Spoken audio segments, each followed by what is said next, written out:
Yeah, I got it. Veronica, we're going to, right here, we're going to take it up to President first item. All right, let me go ahead and call this meeting to order. This meeting has been posted as required by the Texas Open Meetings Record Act, and I want to welcome everyone here tonight. Thank you all for coming. Our first item is to establish a quorum, and we do have a quorum tonight. Our second item is a moment of silence, so I'd ask everyone to please bow their head for a moment of silence. Thank you.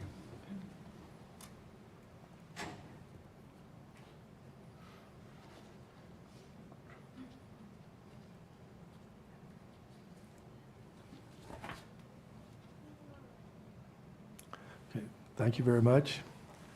Okay, the next item is the Pledge of Allegiance, and Ms. Tanya Garza.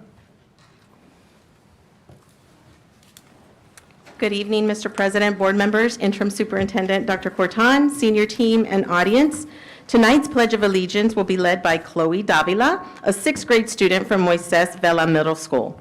She is the daughter of proud parents, Monica Ponce and Ramiro Davila. Chloe is a dedicated and high-achieving student, consistently earning a spot on the AB Honor Roll for her strong academic performance. In addition to her studies, Chloe is actively involved in the school choir and is preparing for an upcoming performance where she will be featured as a soloist. Her career interests are as diverse as her talents. Chloe aspires to become a veterinarian, driven by her love for animals, and she has her sights set on attending Harvard University. Please help me welcome Chloe Davila.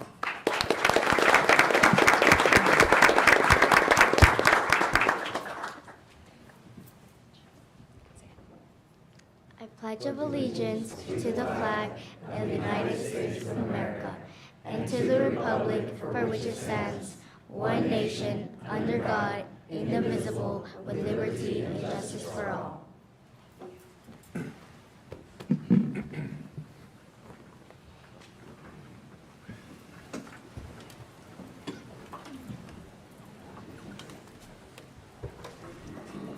All right. Chloe, you have some great aspirations, and that is fantastic. You're going to be a very successful young lady, and thank you for helping us out tonight. And your parents, are y'all standing, parents? Let's give them a round of applause, too.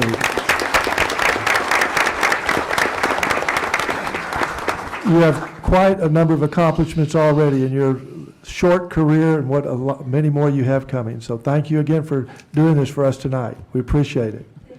Thank you.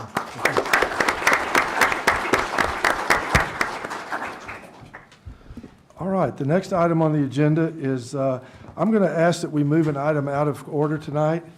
And before we get started, I'd like to take this item, which begins with a 10A, which is our Facility and School Safety Committee report. I'd like to take it out of order at this time. And I want to begin by saying that as a board, we want the community to know that student safety is of the utmost importance to this district. It is also an area that we continually assess practices for. We are constantly studying our systems and prioritizing our focus on this because it is ever evolving. As a matter of fact, we are in the process of training all district employees for the implementation of the Centigic Panic Alert System. This system is a wearable panic button for every employee in the district to wear. If activated, it will instantly notify district-level response teams and simultaneously notify city and county responders. I'm going to ask Danny Castillo, our Director of Security and Safety, to say a few more things about the Centigic Panic Alert System.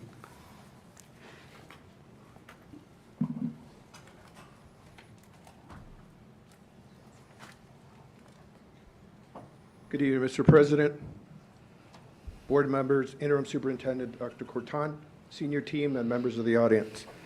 I want to take this time, if you can see the display up, we wanted to share, again, reiterating some of the features. We're very proud as a district that we're getting really close to being live with this system. The system, some of the key features of it as listed up there, the fact that it's a one-button activation, you see the image of the card there. As a matter of fact, I'm wearing that right now. It's basically the shape of a typical ID card or credit card, and it's got the one-button activation. The whole key of that is making the ability of every staff member to summon assistance with the simplest automated system possible. That's a very key feature of the system. The other item on there is listing the location accuracy. So this system is integrated with our digital mapping system that we have shared with the Centegix platform. And what this does, it not only allows our internal security team to know the identity and the location of the person that activates that alarm or that panic button, but it also, just as important, it allows our first responders to get that simultaneous instant notification that assistance is needed. And that's immediate. Anytime there's an emergency, seconds count. It's also another key feature of the system is that it's independent of what we would traditionally use with some of our web-based platforms. This is not Wi-Fi dependent. It has its own private installed network that has been a part of the infrastructure that was installed throughout our district. And it simultaneously using that infrastructure is what will enable it to not just send the notifications to our first responders and our security team, but it has also built into the system strobes and intercom system in a interface that will allow it to have a broader notification. It will have the audio and visual notifications. This is important because if there are individuals that have physical limitations, if they're hearing impaired, that's why it was important not just to have the audio notifications, but it'll also have strobe features that are built into the various system alert platforms that are throughout our facilities. A key thing with this is also when we looking at the solution was we wanted something that truly gave us a total district-wide facility coverage. So this system is going to provide coverage not only in our campuses with classrooms, but it'll be the total footprint of that property of every campus that'll be covered by this system. What I mean by that is it covers our parking lots, it covers the playground areas, it covers, like say for the high schools, the mini stadiums that they have. This also includes all of our auxiliary and administrative facilities, to include this facility, operations, and all of those other auxiliary facilities we have as a district, to include our Bogus Stadium.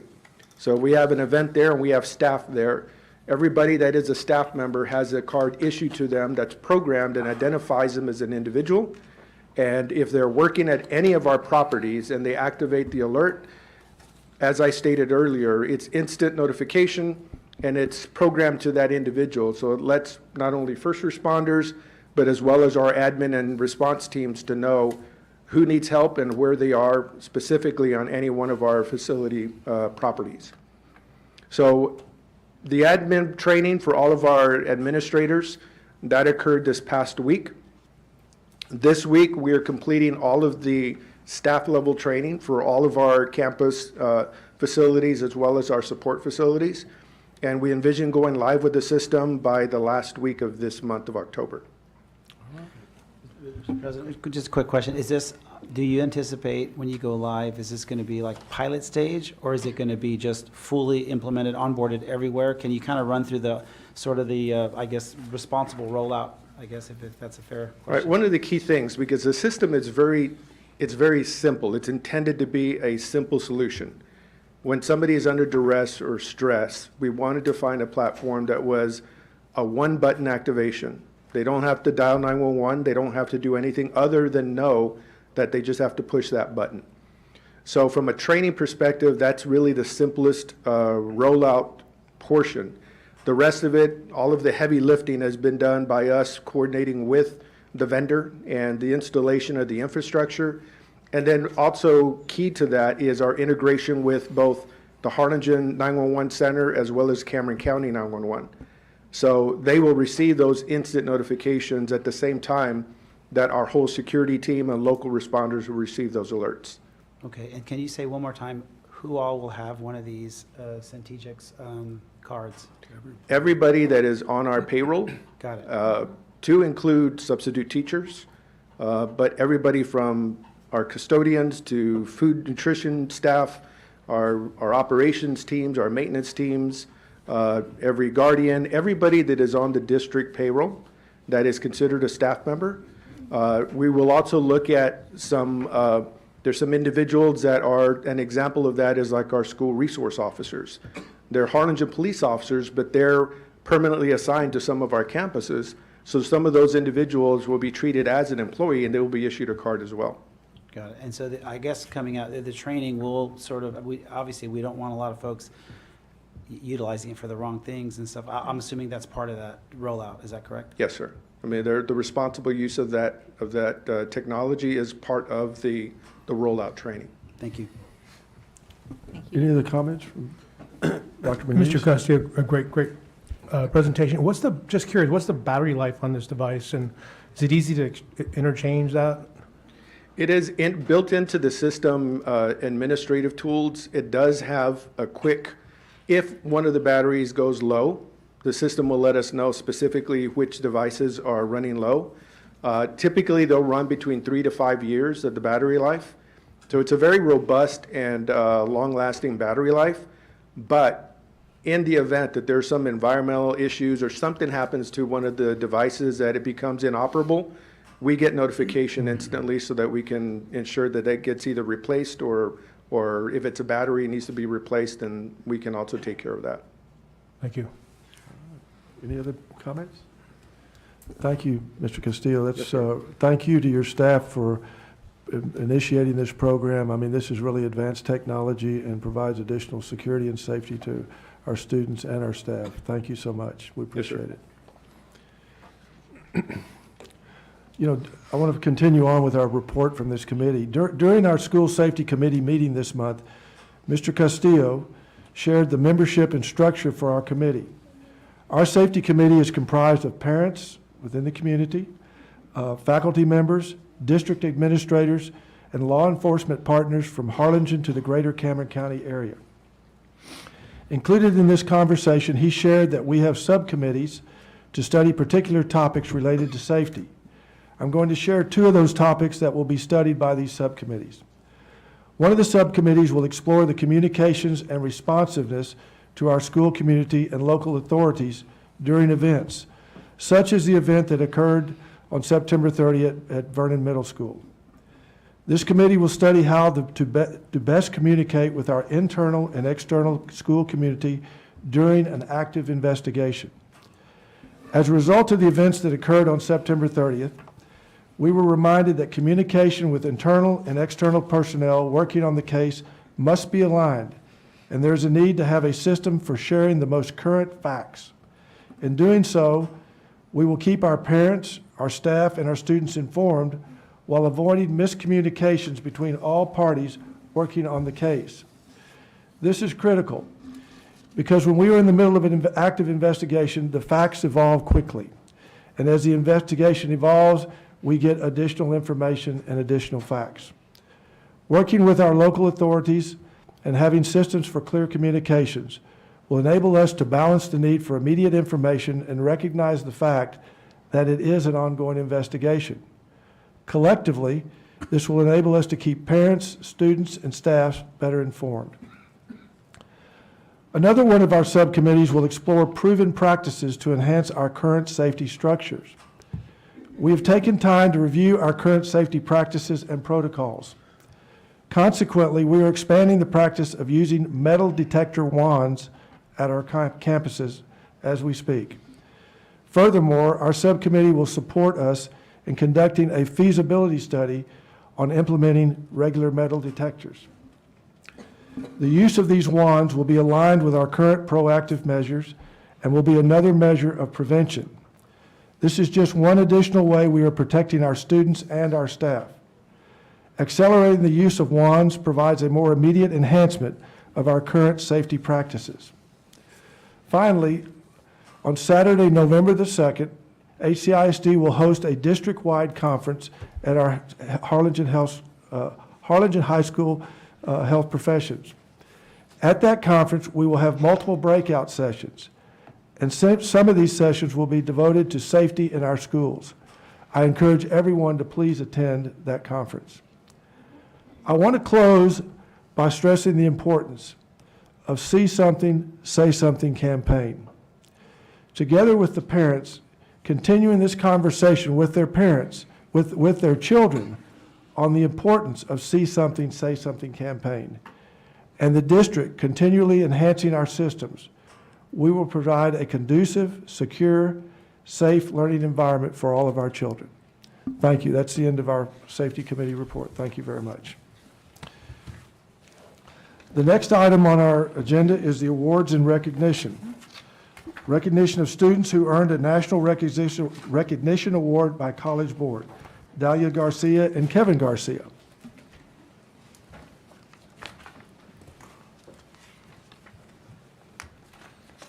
Good evening, Mr. President, board members, Interim Superintendent Dr. Corton, senior team, and members of the audience. I have the great privilege today or this evening of introducing some great students who have performed and excelled at the highest level. College Board has awarded thousands of students from across the country with academic honors through their national recognition programs.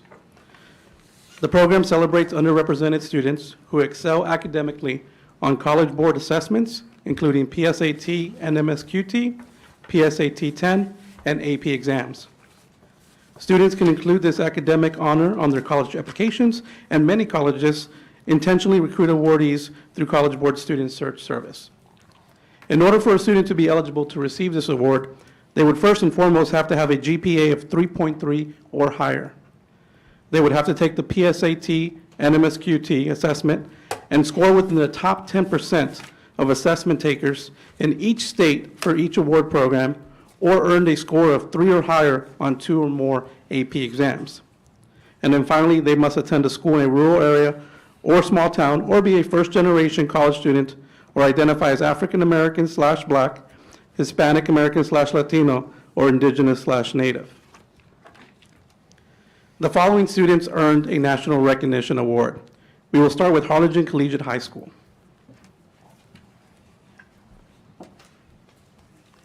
Lily Aguirre.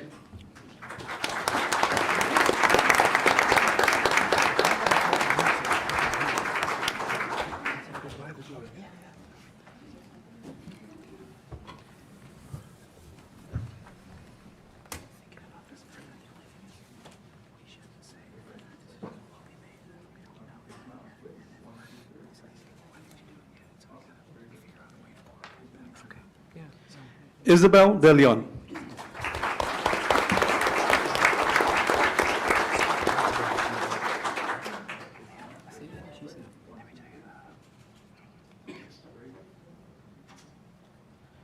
Isabella Di Chilato.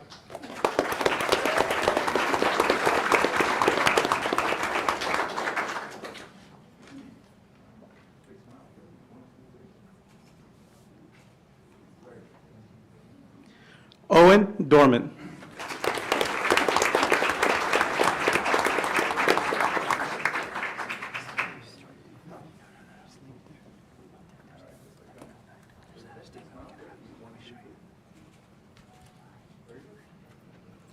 Norma Flores.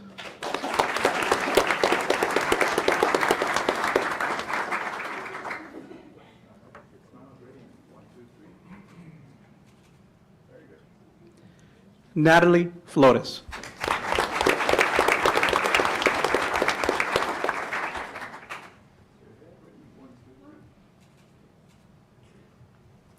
Adán Guajardo.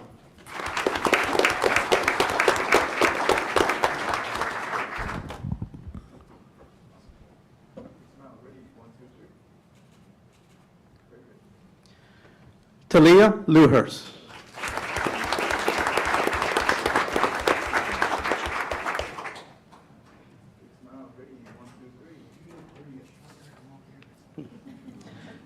Joanna Mesa.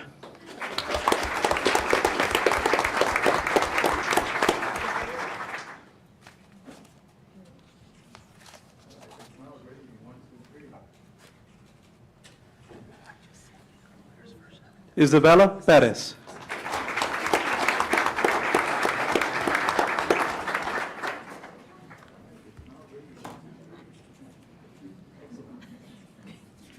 Damian Roman.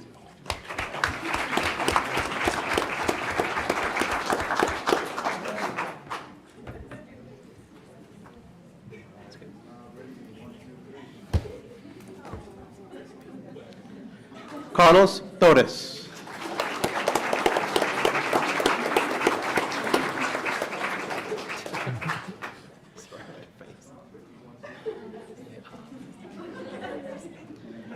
Isaiah Torres.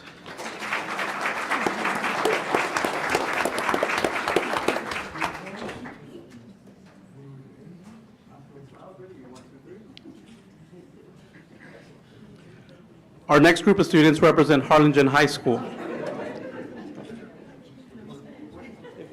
you want to do back here? Take your roll. Well, those are just the last collegiate. Okay. Yeah.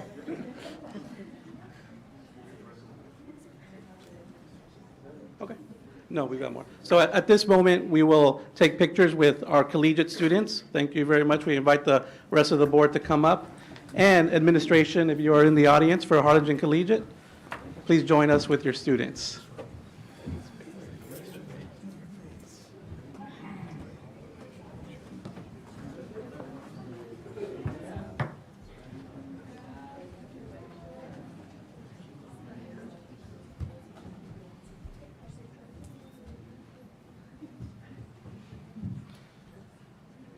Okay, very good. All right. Big smiles, everyone. Straight ahead.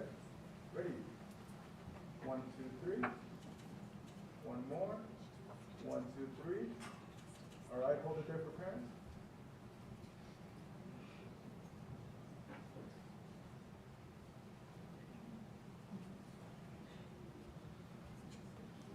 You can come up closer if you want to get another picture.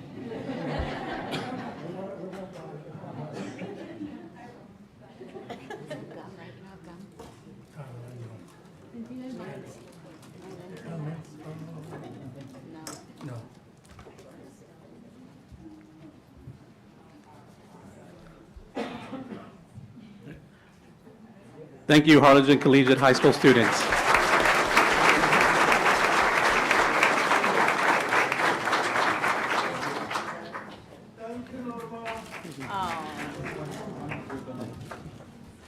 Our next group of students represent Harlingen High School. Julises Garza. All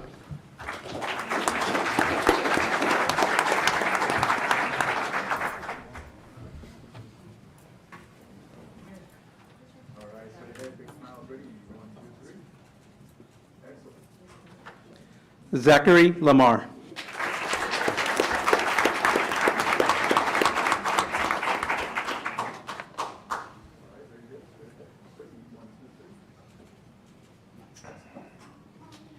Emily Lucas.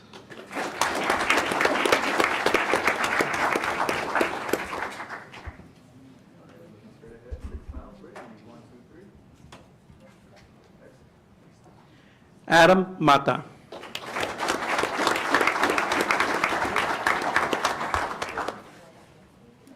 Straight ahead here. Big smiles. Ready? 1, 2, 3.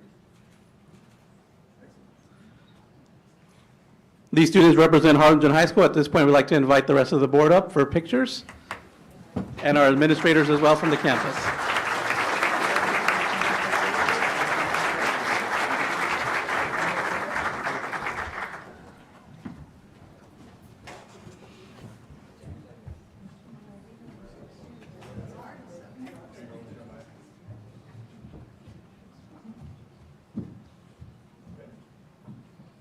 Excellent, very good.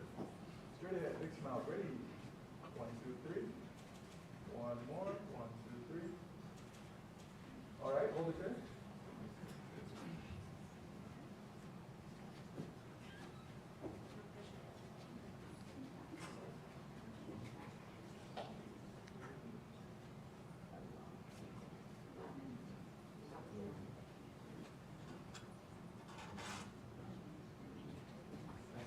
Congratulations, Harlingen High School students.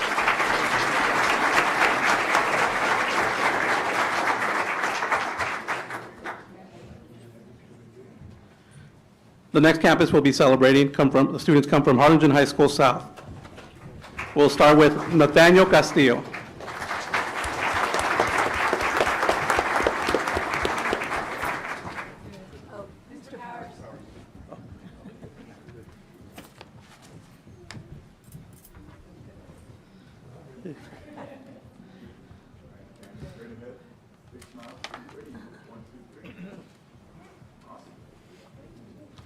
Mia Coronado.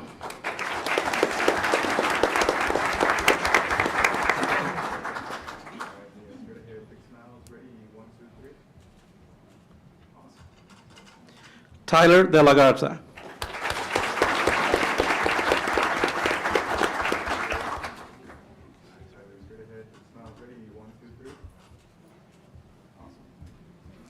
Danica Elizarde.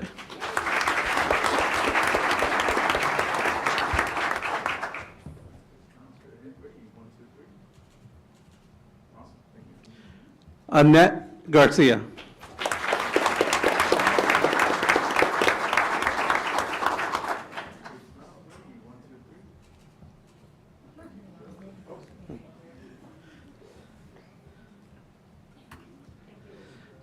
Giselle Garza.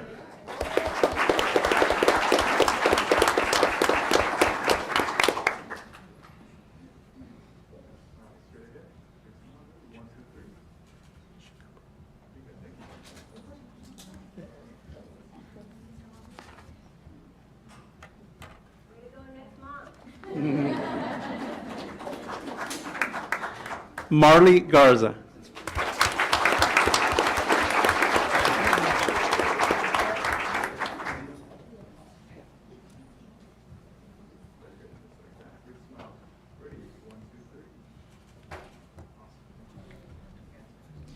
Leah Hale.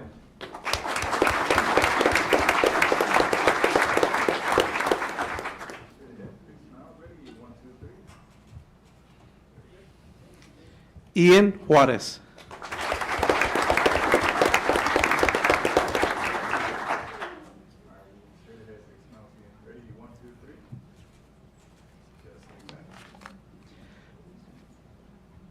Brandon Sanchez.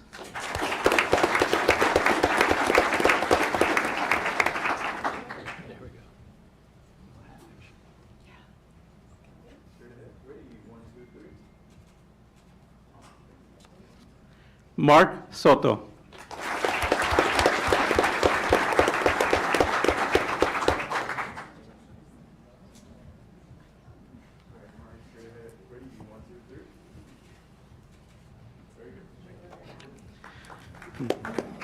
Ariana Villarreal.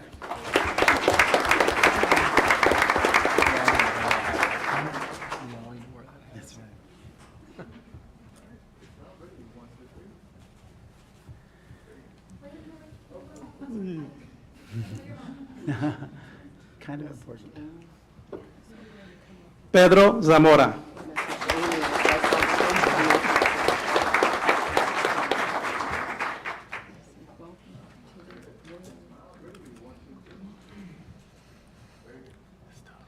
These students represent Harlingen High School South. At this point, we'd like to invite our administrators and our board to come up.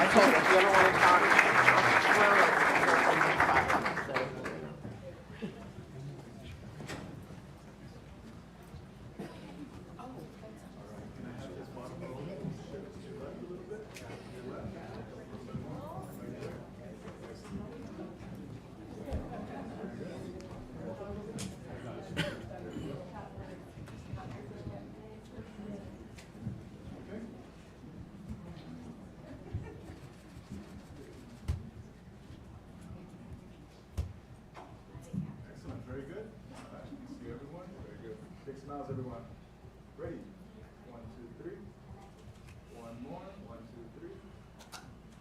All right, hold it there.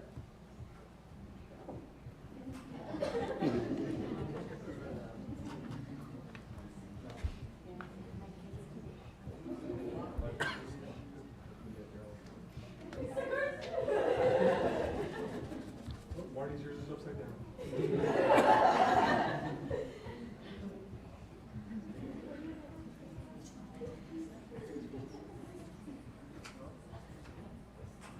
Congratulations to our Harlingen High School South students.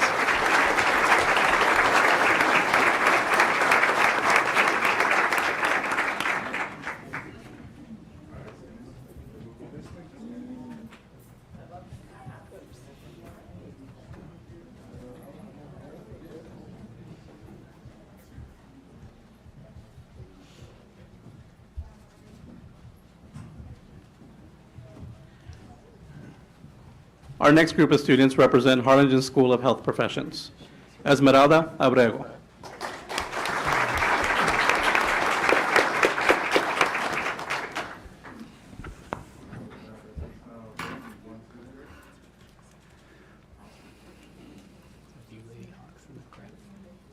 Aliana Aguilar.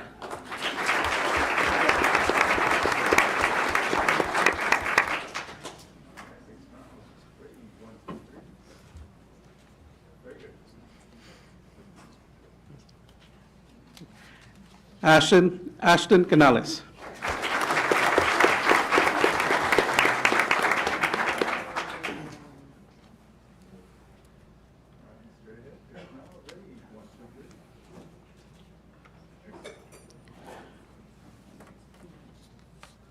Richard Chamberlain.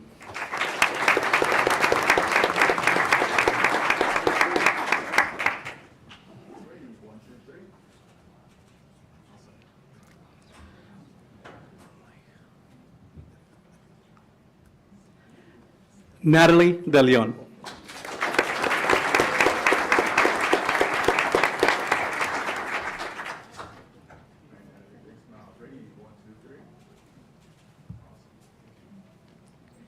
Ava Fermaint.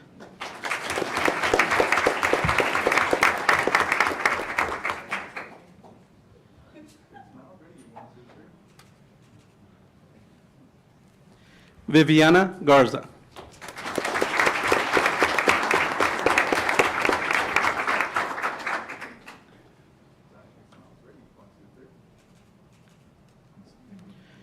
Noah Leja.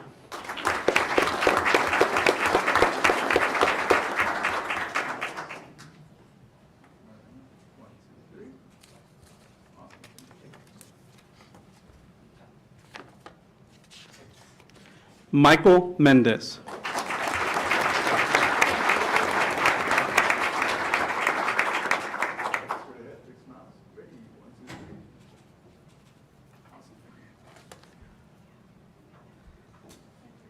Adan Nunez.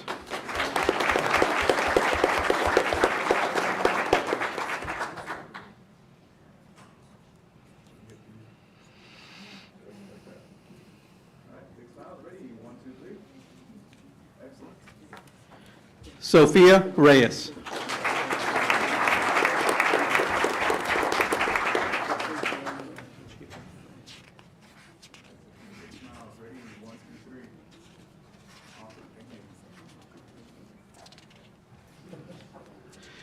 Jiro Tanamachi.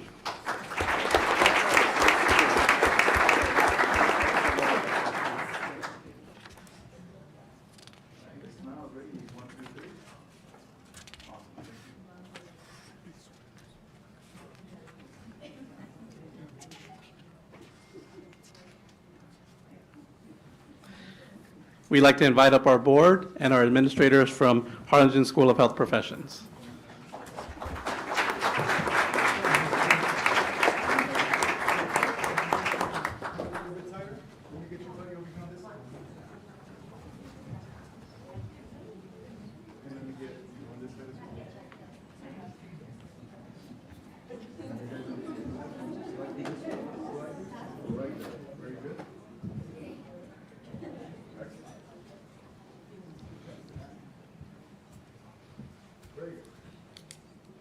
All right, big smiles everyone. Ready?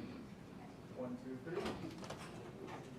One more. 1, 2, 3. All right, hold it there.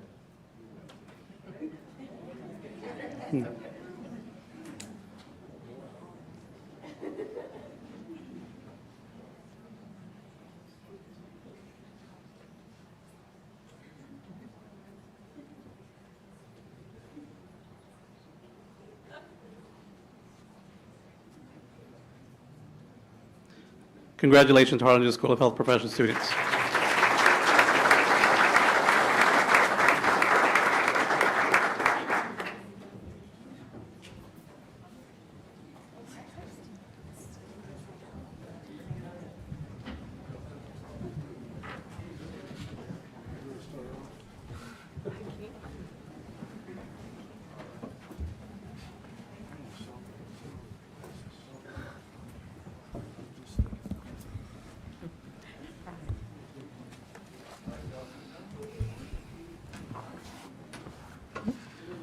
Finally, as we celebrate these students, we do also want to take note that this time last year, our district was very fortunate to recognize 44 of these national recognition students. This year, we're proud to say that we have 64 national recognition students, a growth of over 45% from one year to the next.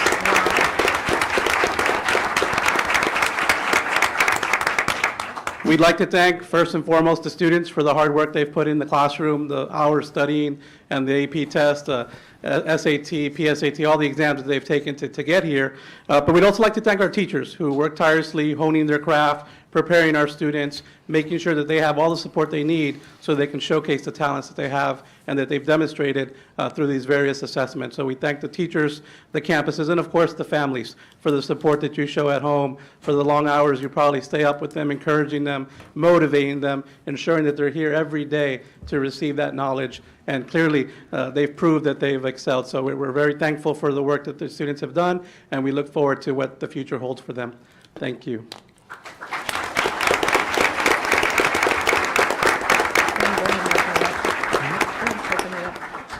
I'm sure we have a few comments from board members.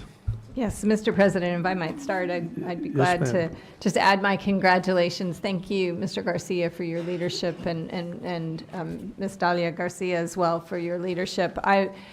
Students, this is a tremendous honor.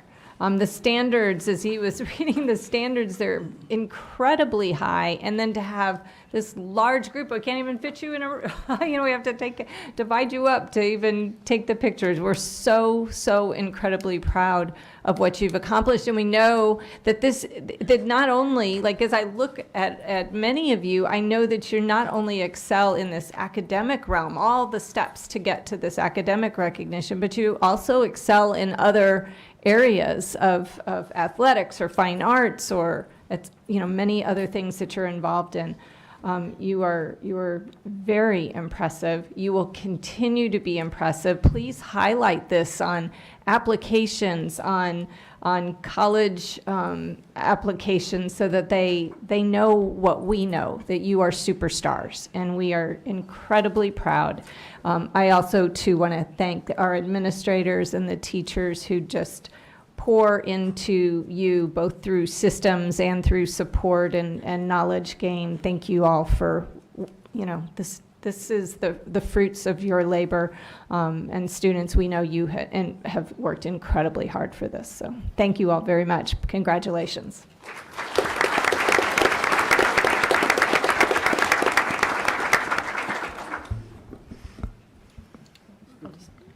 I'll add to that, just a little bit. I think Dr. Reininger, said a lot of what I wanted to say, but the other thing I want to add is to achieve this recognition, you all have gone above and beyond, right? Above and beyond in your grades, above and beyond in taking AP exams and studying and taking the PSAT.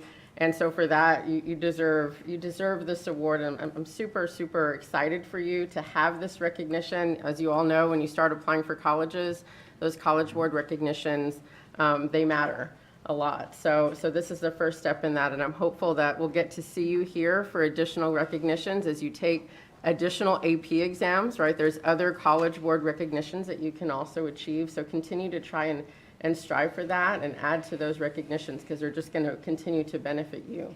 So I just want to thank you and thank your parents. Sometimes to study for these AP exams or the extra PSAT hours, those take Saturday study hours, and so drop-offs, pickups, after school sessions for studying for AP exams with your teachers, that requires extra time for you, extra time by your teachers, and then also for your parents, right? Just to coordinate all of the drop-offs and the pickups. So just a big thank you, because this doesn't happen in isolation. This happens from support across the board. So great job, and thank you to all that helped these students get here. So round of applause for all of you.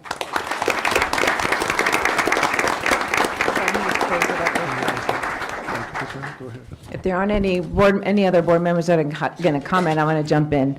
So first of all, I love that parents are up here with pictures, and I told some of the kids, you got to give them one more smile, just stop for a minute and let them enjoy this. But I start there because I just want to say, if you are a parent of one of these students, would you please stand?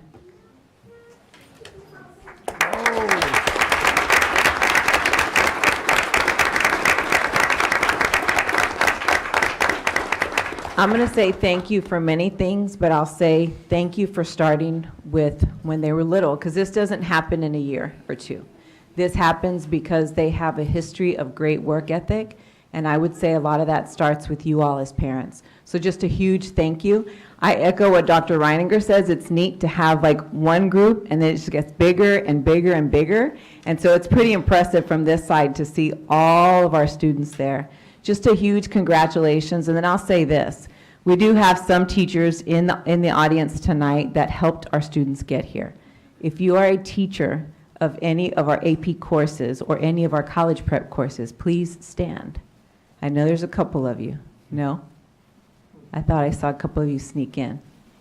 So if your teacher is not here, you got to promise me one thing. Here's my call to action for you all. Tomorrow, when you get to school, make sure that you thank a teacher.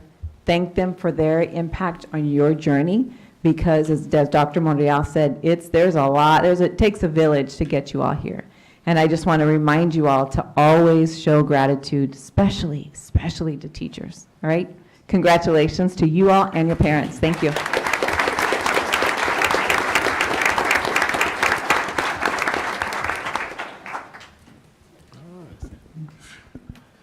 Okay, our next item on the agenda is recognition of PTSA Students of the Month for September and October 2024.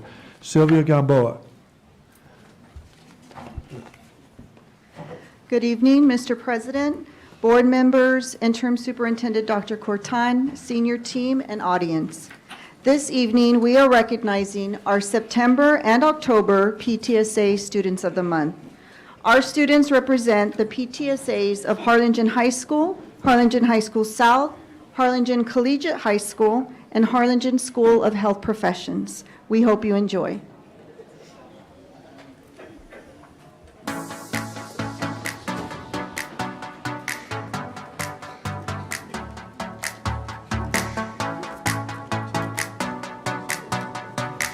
Hello, my name is David Ramos. I'm a senior at Harlingen High School, and this year I am part of PTSA, track, student council, and football. In my free time, I like to fish, hang out with family, and travel. After high school, I wish to attend the University of A&M at Corpus Christi to major in biology. Hello, my name is Olivia Villarreal, and I'm a senior at Harlingen High School.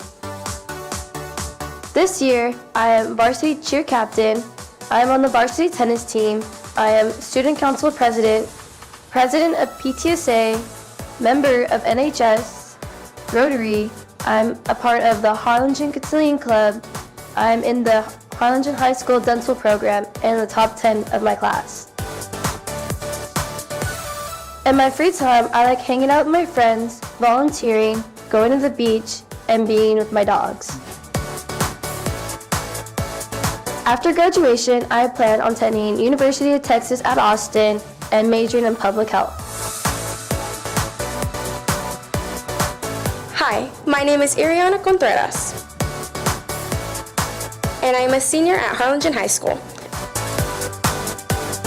This year, I am the Colonel of the Cardettes. I am a member of National Honor Society, Student Council, HOSA, PTSA, Cards for Christ, Rotary Interact, and I am a part of the Harlingen Cotillion Club. In my free time, I like to hang out with my friends and family, watch documentaries, and I dance at Monarch Dance Studio with the Senior Competitive Company. After high school, I plan on attending Texas A&M University and majoring in kinesiology. Hi, my name is Jalyssus Garza, and I'm a senior at Harlingen High. This year I'm part of the football team, chess club, Cards for Christ, PTSA, and powerlifting. In my free time, I like to hang out with my friends and family, go hunting and fishing, play chess, and go to the gym. After high school, I plan on attending UT Austin and major in business.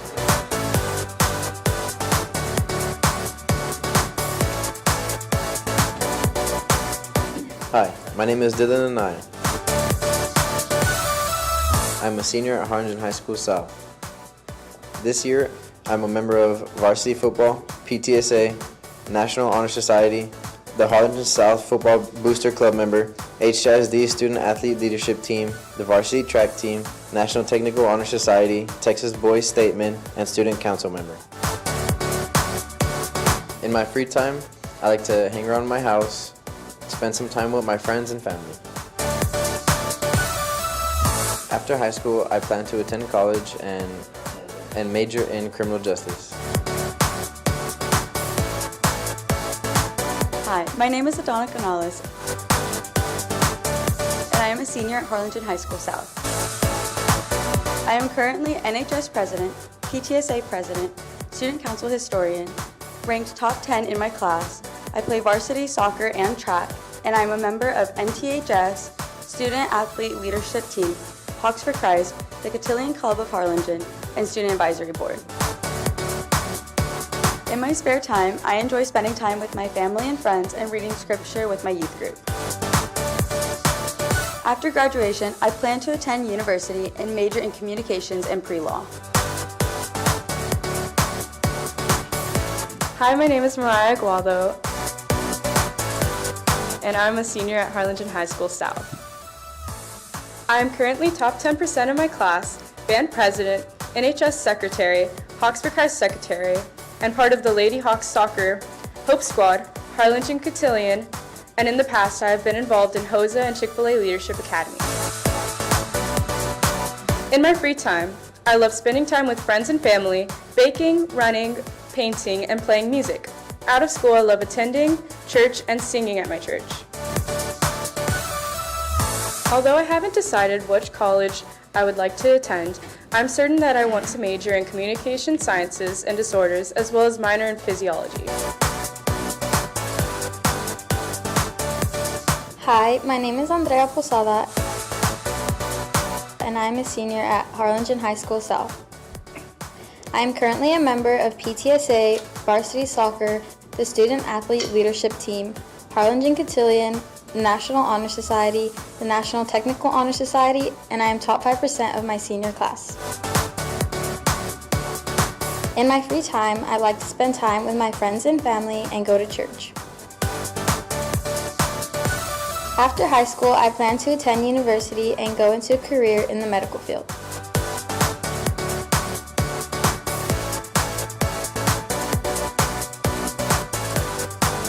My name is Preston Ramirez. I am a senior at Harlingen Collegiate High. This year, I am a part of National Honor Society, Student Council, and PTSA. I was also previously part of FTC Robotics. I am also a part of the UTRGV Engineering Pathway.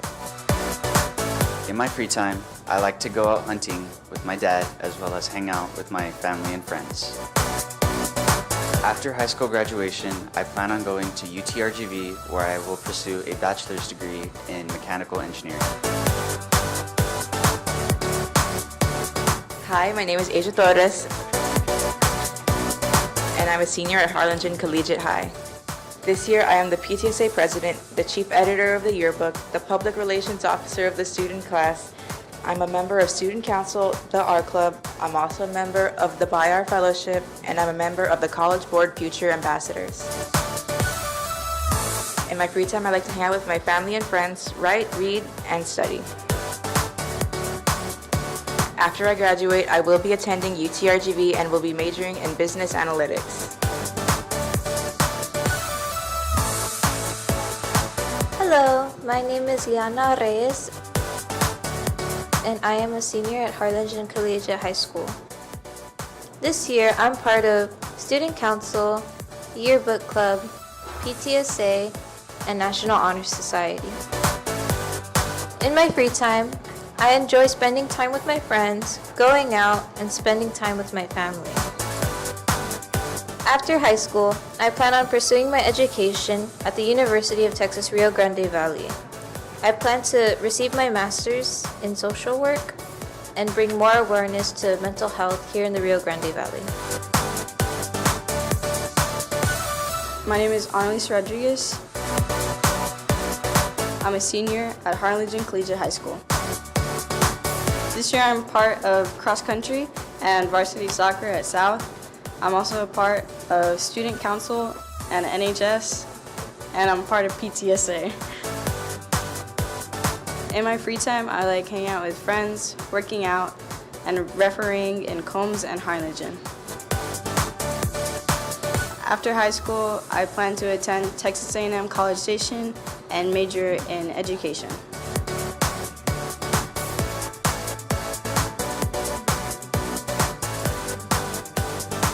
Hi, my name is Taylor Allen, and I am a senior at Harlingen School of Health Professions. This year, I am a member of the PTSA, a Girl Scout from Troop 4138, a manager of the MMA cheer team, a student in the HSHP pharmacy pathway, and the past treasurer of the Rotary Interact Club. In my free time, I enjoy hanging out with my friends and family and cuddling with my dog. Once I graduate, I will be attending college for a major in biochemistry and a certification of forensic science. Hi, my name is Rihanna Morales. I am a senior at Harlingen School of Health Professions. I'm a varsity softball player for Harlingen Cardinals.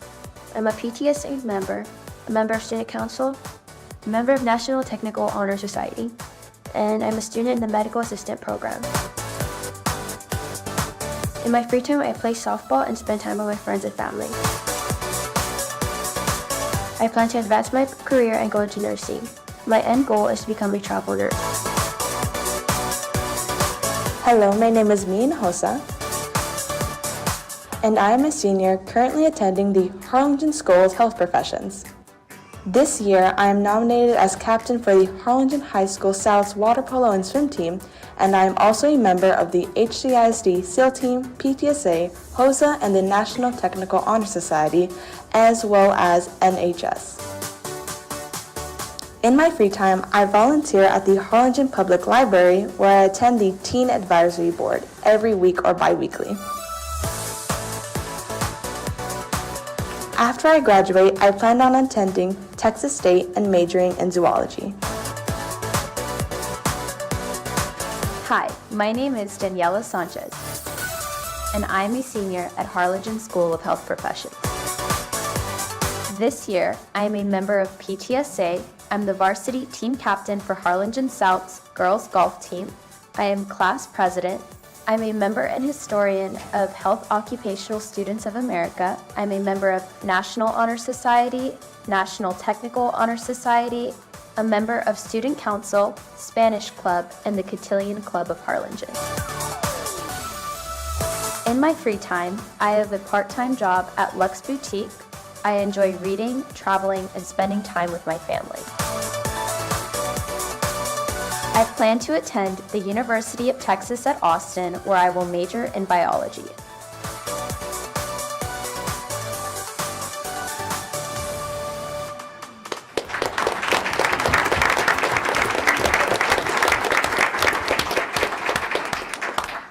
Congratulations to our Students of the Month. I'd like to also extend a round of applause for our students' family members joining us today. Family, can you please stand?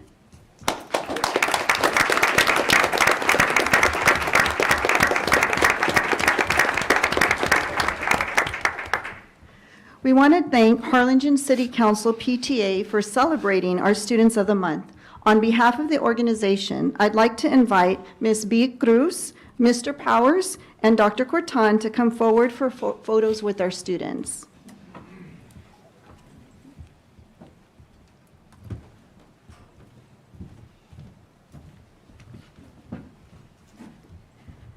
Students, as I call your name, please come up to the front for a photo. Our PTSA Students of the Month for the month of September, Harlingen High School, Olivia Villarreal.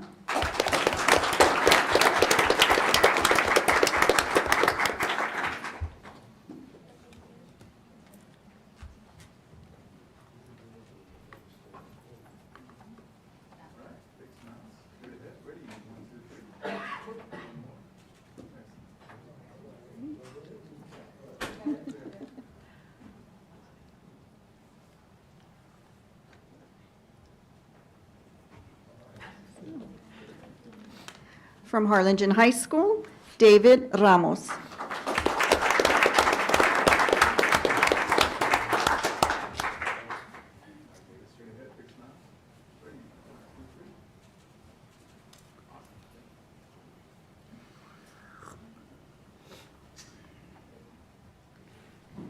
Harlingen High School South, Adana Canales.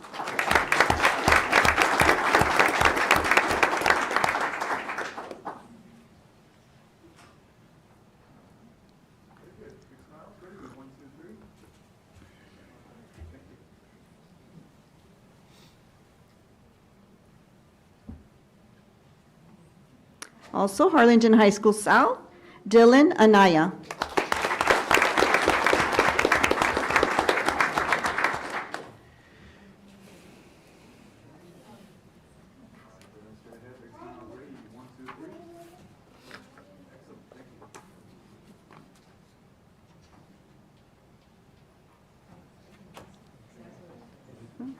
Harlingen Collegiate High, Asia Torres.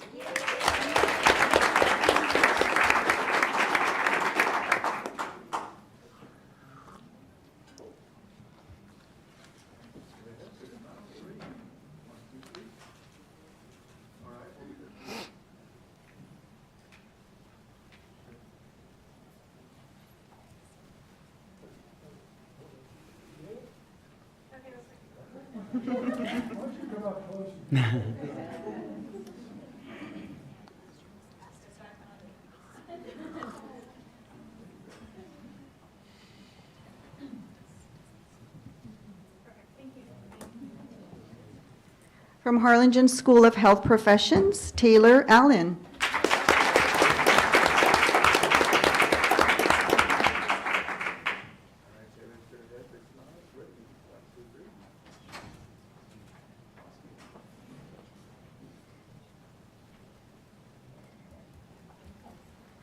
Harlingen School of Health Professions, Rihanna Morales.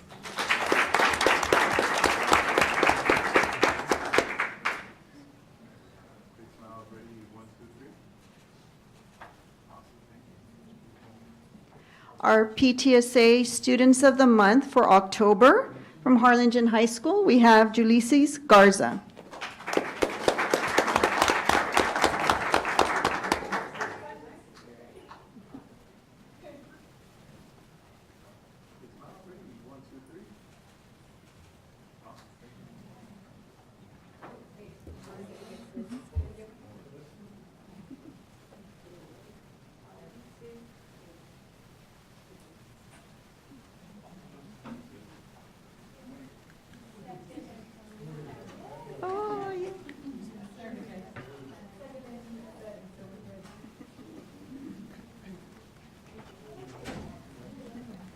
Harlingen High School, Ariana Contreras.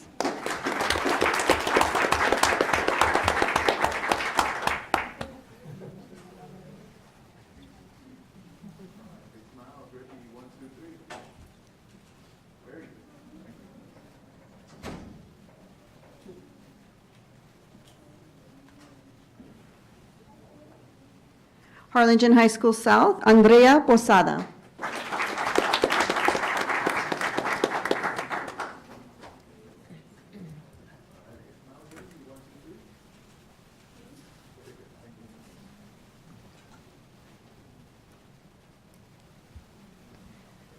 Harlingen High School South, Mariah Aguado.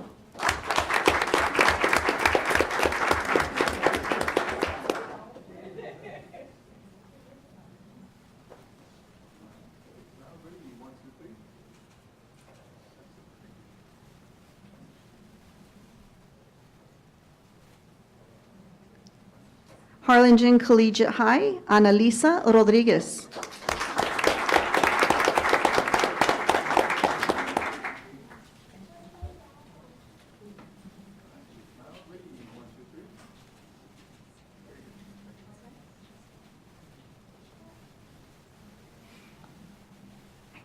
Harlingen Collegiate High, Liana Reyes.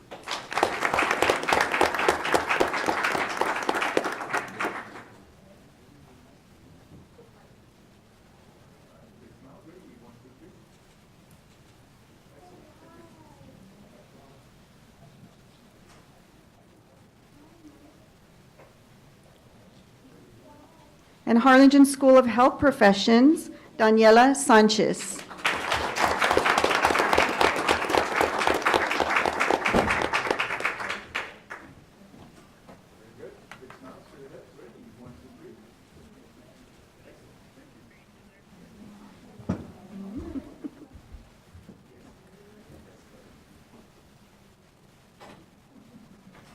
At this time, we would like to invite our Board of Trustees to come forward for a group photo with our students. Students, we ask that you please stay behind after photos to allow our Board of Trustees the opportunity to share any comments or remarks. And if we'd like our campus administration to come forward for a photo, that would be fantastic.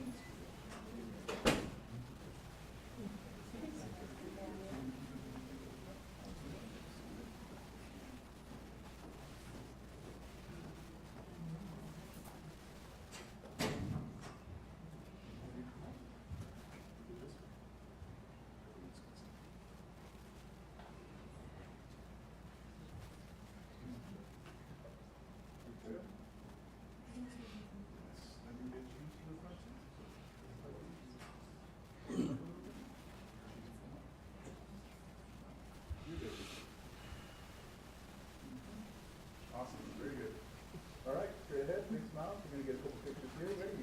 1, 2, 3. One more. 1, 2, 3. Get one more. Ready? 1, 2, 3. All right, hold it there. Come on up, parents.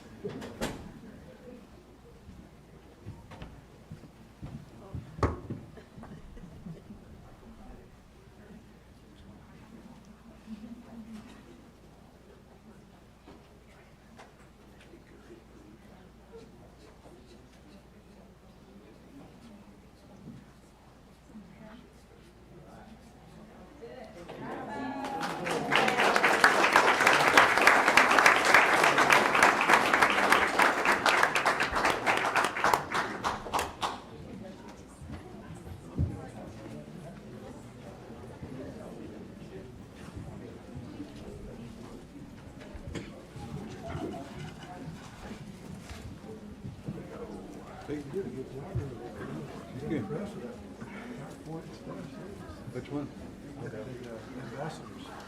You really?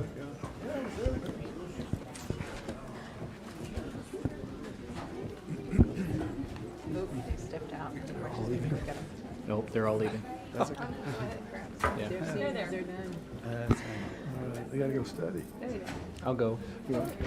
Mr. Liao, you want to start it off? Sure, I just wanted to make a couple of comments. I mean, when I see all of our seniors, and it just pains me that they're seniors. I met so many of you when you were kiddos. But there's no doubt when you hear the stories of everything that you've accomplished and all the activities that you're involved in, that you are well-rounded leaders in your school. And what I ask of you, and you're going to go on and just accomplish amazing things. We're so incredibly proud of you. So, but what I would ask of you is that we're still in October. You're seniors. You are our front runners. You're our leaders. You set the tone for the rest of the campus. Finish it out strong. My football players will understand playing through the fourth quarter and running through the goal line. Run through the goal line, guys. We're just so extremely proud of you for everything that you've done and how you represent HCISD. Congratulations.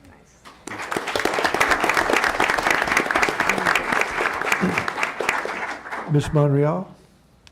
So through that video, I think my face hurt from smiling and my eyes watered way too much. And everybody up here already knows I'm the one who gets super emotional, but that's okay because I have a senior this year and I've had the privilege, I consider it a privilege and a blessing to be able to have watched so many of you grow up. Grow up in this district and grow up personally, just to see that. And it's just been a blessing. And I just want y'all to enjoy every minute, and your parents to just enjoy every minute because it's flying by, the senior year, isn't it? And I have no doubt that you all are going to go off to do amazing, amazing things. I hope that you consider coming back and giving back to the community that has raised you. To always keep that in mind. And just thank you. Thank you for letting me and this district and my family be a small part of your life. And I'm just so excited for you, and just thank you for being such wonderful role models at your campuses and in this community. Congratulations.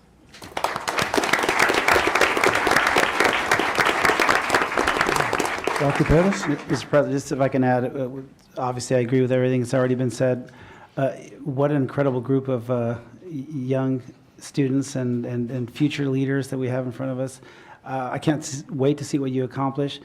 Just remember, as you, obviously, as Ricky said, finish strong, and as you go to the next steps, remember the thing that got you here today, small award, but a significant award, and it says that you're doing great things, that you're learning, you're working in a team, you approach every day with humility and a growth mindset, and through those good habits, you're going to continue to learn, continue to get better, continue to solve difficult problems, continue to serve, your community, to continue to do great things by working in a team.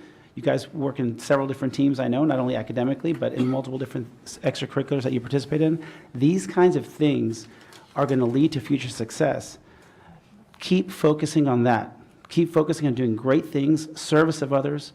The most significant things you're going to do in your lifetime are not going to be individually. It's going to be things that you do in working in a team. I can assure you that. And they're going to be significant, impactful things that are going to change the world.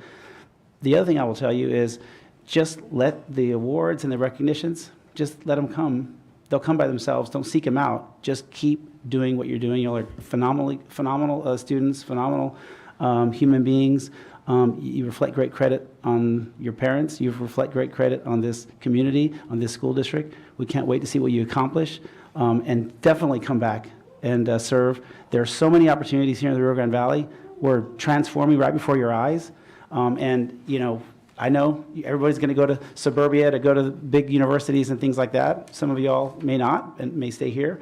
But please remember, if you come back, you guys speak the language, you know the area, you know the culture, you know the area. I mean, you know that the opportunities here are endless, and you can do incredible things. And we need you up here serving and doing great things for this community and being the examples for the future. So don't forget to also reach back. If you have little ones, in your family or just friends, don't forget to reach back and help others up as well. So God bless you all. Best of luck to you, and we're super proud of you. Dr. Muniz? Just a quick message. Congratulations to all of you. Fantastic job. Parents, awesome job. I mean, it's amazing to see like Gina said, our kids grow up in front of us. And just want to leave you with one message. You're going to go out there, as Dr. Pettis mentioned, you're going to be working in teams as individuals, but just keep one thing in mind, and that's just never give up. Never, ever give up. Thank you. Thank you.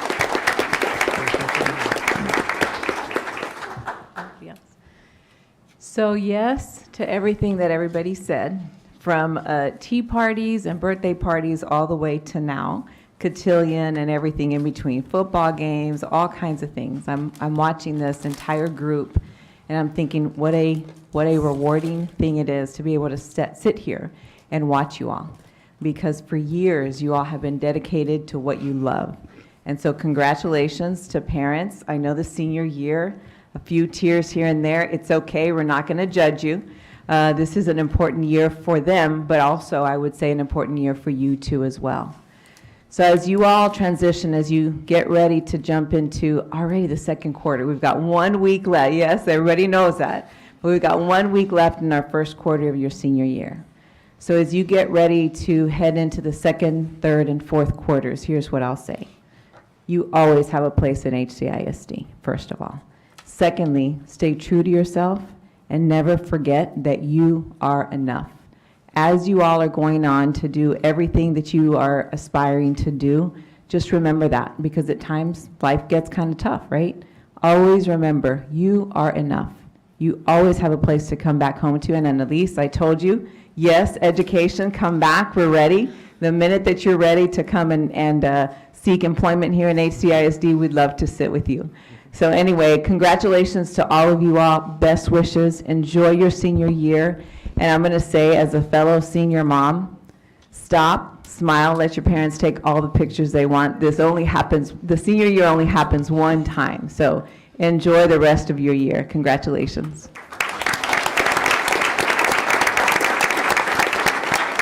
Thank you, Dr. Cortez. All right. Our next item on the agenda is the principal's report.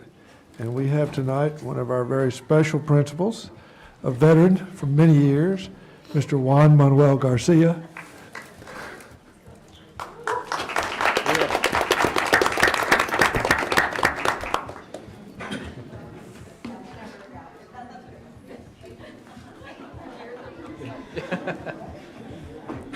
Why is everybody leaving? Don't take it personally, sir.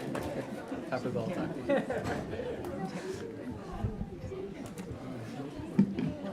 The best is yet to come. Thank you, Mr. Powers, Board President, Board of Trustees, Interim Superintendent Dr. Cartan, senior team, and audience. Before I begin my presentation tonight, or our presentation, I'd like to introduce my fantastic team behind me, who is the foundation of Vela Middle School. And there are some people who are not here tonight. I'd like to introduce, first of all, Ms. Marisa Sandoval.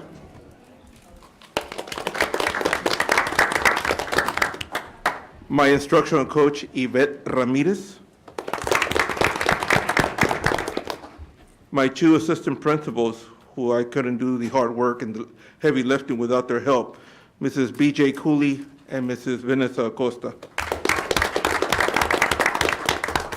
I'd also like to recognize Chloe Davila, who did a great job this afternoon doing our Pledge of Allegiance, and Aiden Acuna, who you will see in the video in just momentarily, along with Cassette Farouche, Mrs. Foster, and Ms. Arzola.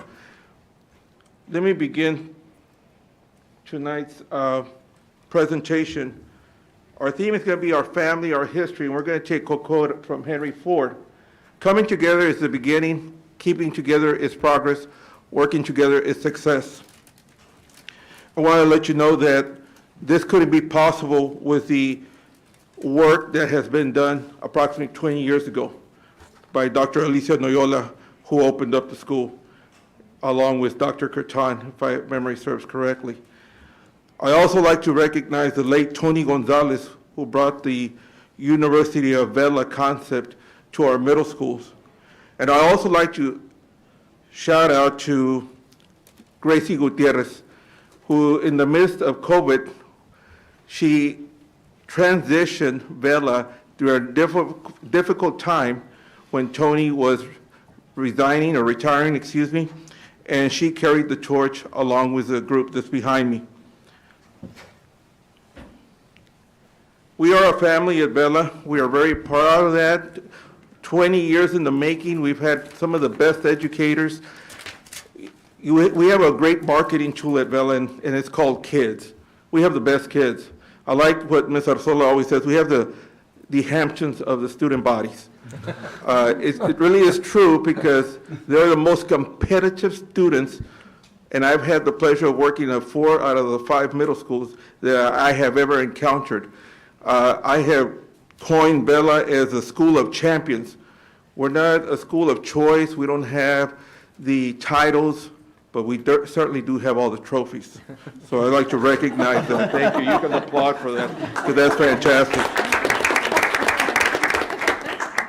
My goal here tonight is to talk about 2 things: commitment to excellence and heart for people. And I've kind of summarized that in this PowerPoint slide, excuse me. It's important to note that working together, seeing each other focus on instruction is one of our main components to growing our staff. 20 years in the making, we've lost a lot of great teachers. And so the teachers who are left behind play a pivotal role in our commitment to excellence. But before I jump into that, I want to jump to everything that makes Vela good, but it's going to go to great. So I want to jump into the data right away, because that's important. If you look at Vela's data, in most categories, we exceed the state standard. We do very well all across the board. We are knocking on the door of an A-rated campus. We still have some work to do.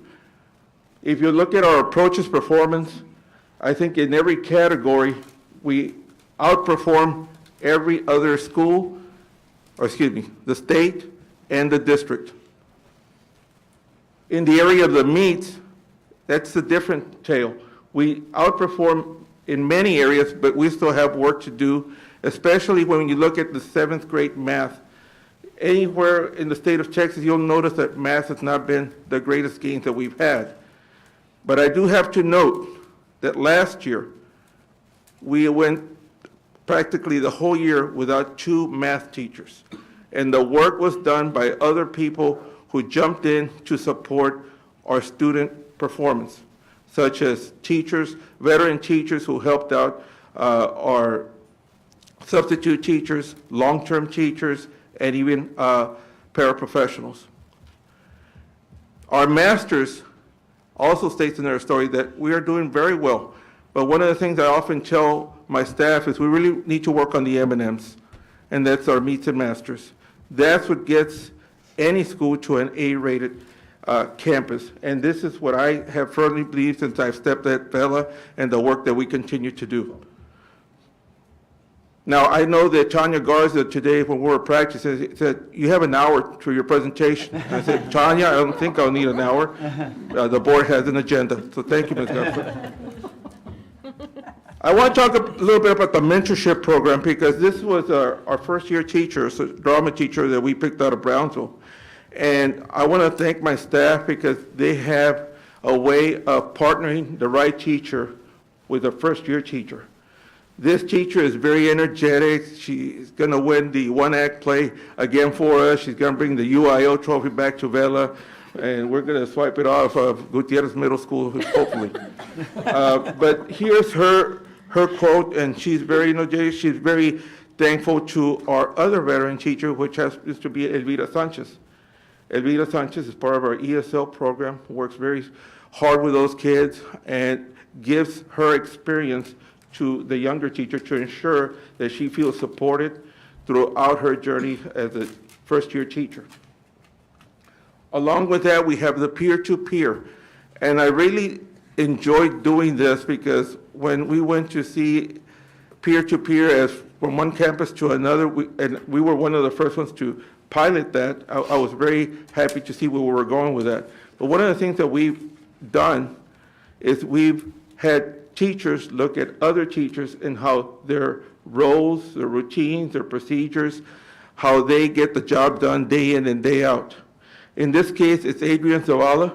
He's a third-year teacher, but he could not do the hard work without one of our master teachers, Cindy Cruz. Cindy Cruz is a very devoted teacher. She probably doesn't leave campus till about 7 or 8 every evening, and she gives above and beyond what anybody could ever ask for. Now, as you saw our math scores, we kind of have double blocked the math so that way we provide more support for our students. And this was one of the quotes that our teacher in 6th grade said about the blocking for math. Gives them more time to do interventions with students and focus on that tier 1 instruction. Because one of the last things we want to see is kids go home and have a whole bunch of homework with frustrated parents who said, this math is beyond me. So we do the hard work while we have them on campus. We believe this will play a pivotal role in their success. And look at what Michaela Garza said about the double block math. That's a telltale sign from a student. This is what's going to guarantee that our students are going to perform and outperform any other student in the state of Texas. I have a short video for you all because I wanted it to be a long video, but Ms. Garza said that it wouldn't fit in 1 hour. So would you please run the video?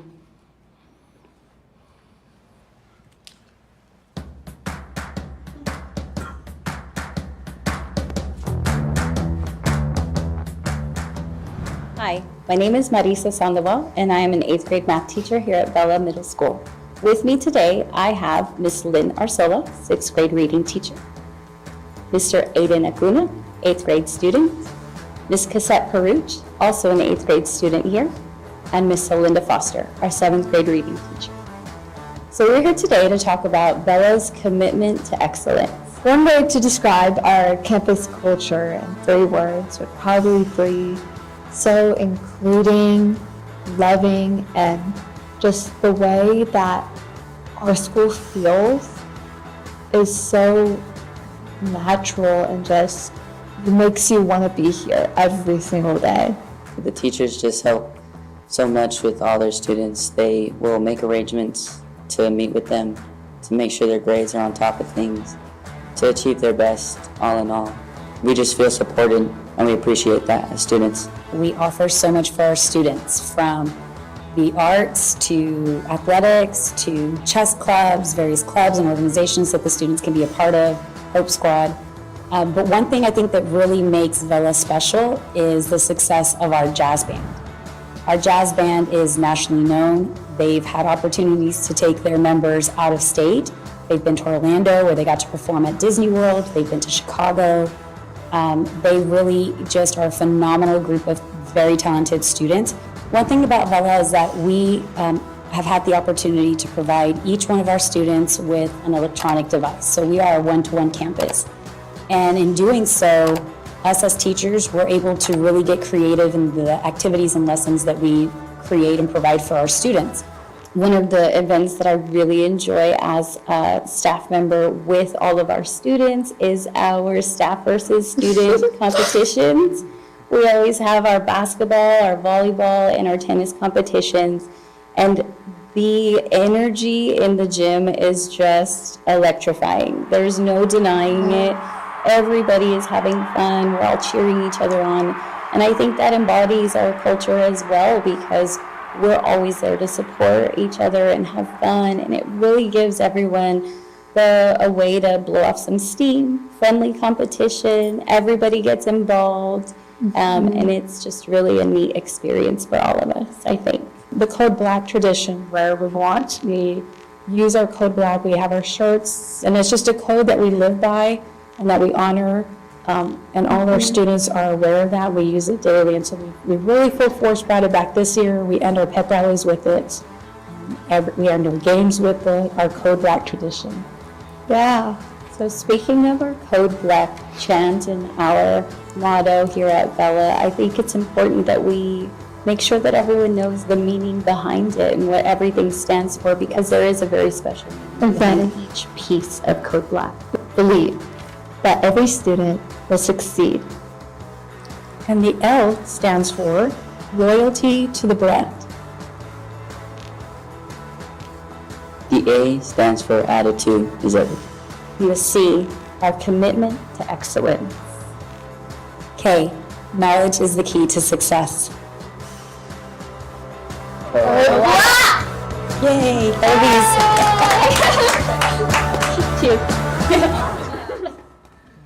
In closing, I'd like to also remind the board that we are very proud of the fact that we are the only middle school who had a jump in enrollment, and that doesn't happen by chance. I'd like to thank our parents for entrusting our staff. I'd like to thank the kids for choosing Vela. We have probably the largest open enrollment list of any other middle school, and I want to thank those parents for choosing Vela. And as far as the peer-to-peer learning, I have always been a learner, and I'd like to thank Mrs. Acosta and Mrs. Cooley, because they have probably taught me more than I've taught them. And I also like to recognize my good friend, Dr. Fernando Reyes, because even though we have a great relationship as friends, he's taught me a lot of what kids are going to expect when they go to high school. So thank you, Dr. Reyes. Appreciate your support. With that, that concludes our presentation of Vela Middle School, and I want to thank all of you for your time.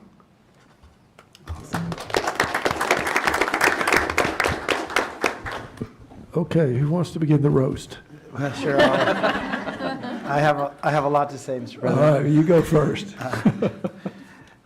You know, you can just feel, just from the presentation and from your colleagues here, you can just kind of feel that, you know, Vela's a special place because of the delightful learning environment, because of the culture there, because everyone there is just sort of, you know, focused on just doing what's best for kids. And you can feel it. You can feel it in the video. You can just feel it in your presentation. It's just puro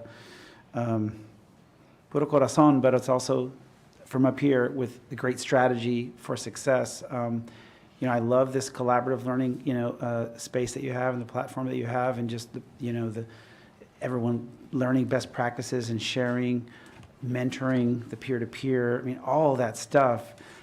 Also that you can, you know, get kids on a path for academic and you know, future success. And so it's just amazing. So thank you. I know, and maybe I'll ask you to say, I know you like M&Ms, and maybe you can talk a little bit about how you know, might see the trajectory going, and how is that a process? Is the very beginning? How do we get better, not only at your school, as a district? I'd love your insights on how do we get better with the M&Ms.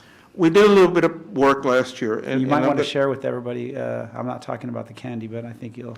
I'm stealing one of your lines, sir. So maybe you might want to elaborate. So when I'm looking at Meets and Masters, I'm looking at a list of students who, in the previous year, might have gotten a master's, or excuse me, the previous 2 years. In the first year, they might have scored a master's, and then the following year, they regressed to a Meets.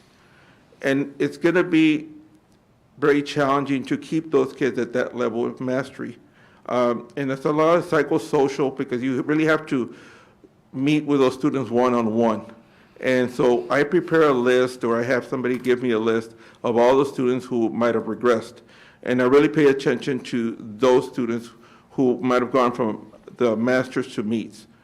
The students who are at the very lowest are more of interventions, tier 2, tier 3 interventions that we really need to focus on.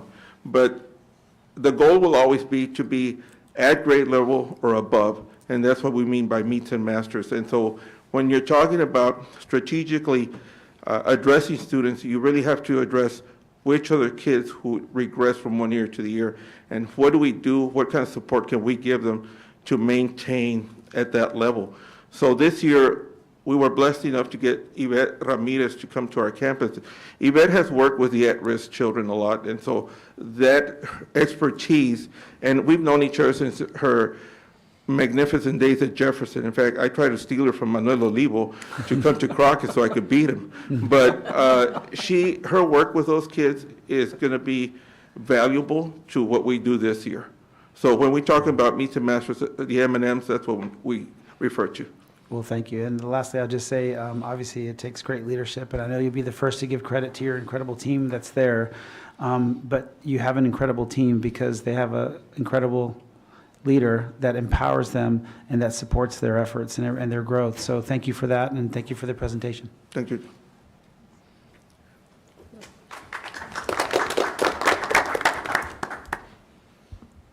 Great presentation. Love Vela. Love going to visit Vela. It's always fun getting to visit with everyone and seeing the students. My questions is more like a general. Oh, but I also wanted to say I don't know about the UIL and the One Act. We're gonna have to see. You're gonna have some stiff competition. It's not just Gutierrez anymore. Memorial and Leanne knows. And my question is more like on the math, right? Like just not even just at Vela, but if you look at the numbers across, like within the district, just kind of what's kind of behind that dip in 7th grade, because it doesn't seem to really be happening in the other areas, but the math in general from 6th, then it dips in 7th, and then you kind of have like a little bit of it, come back a little bit in 8th grade, and maybe what's maybe behind. We also have to look at the right? makeup of the test. It has changed. Marisa Sandoval is behind me, and she probably could talk more about that, because when we're talking about more conceptual math than just your addition, subtraction. It's more of the application. So in that sense, you know that the test has changed. And so the teaching also has to change. And we have to teach at the meets and masters level and quit teaching to the approaches level. So when you're looking at the dip across the state of Texas, that's one of the reasons why. Marisa, am I correct in saying that?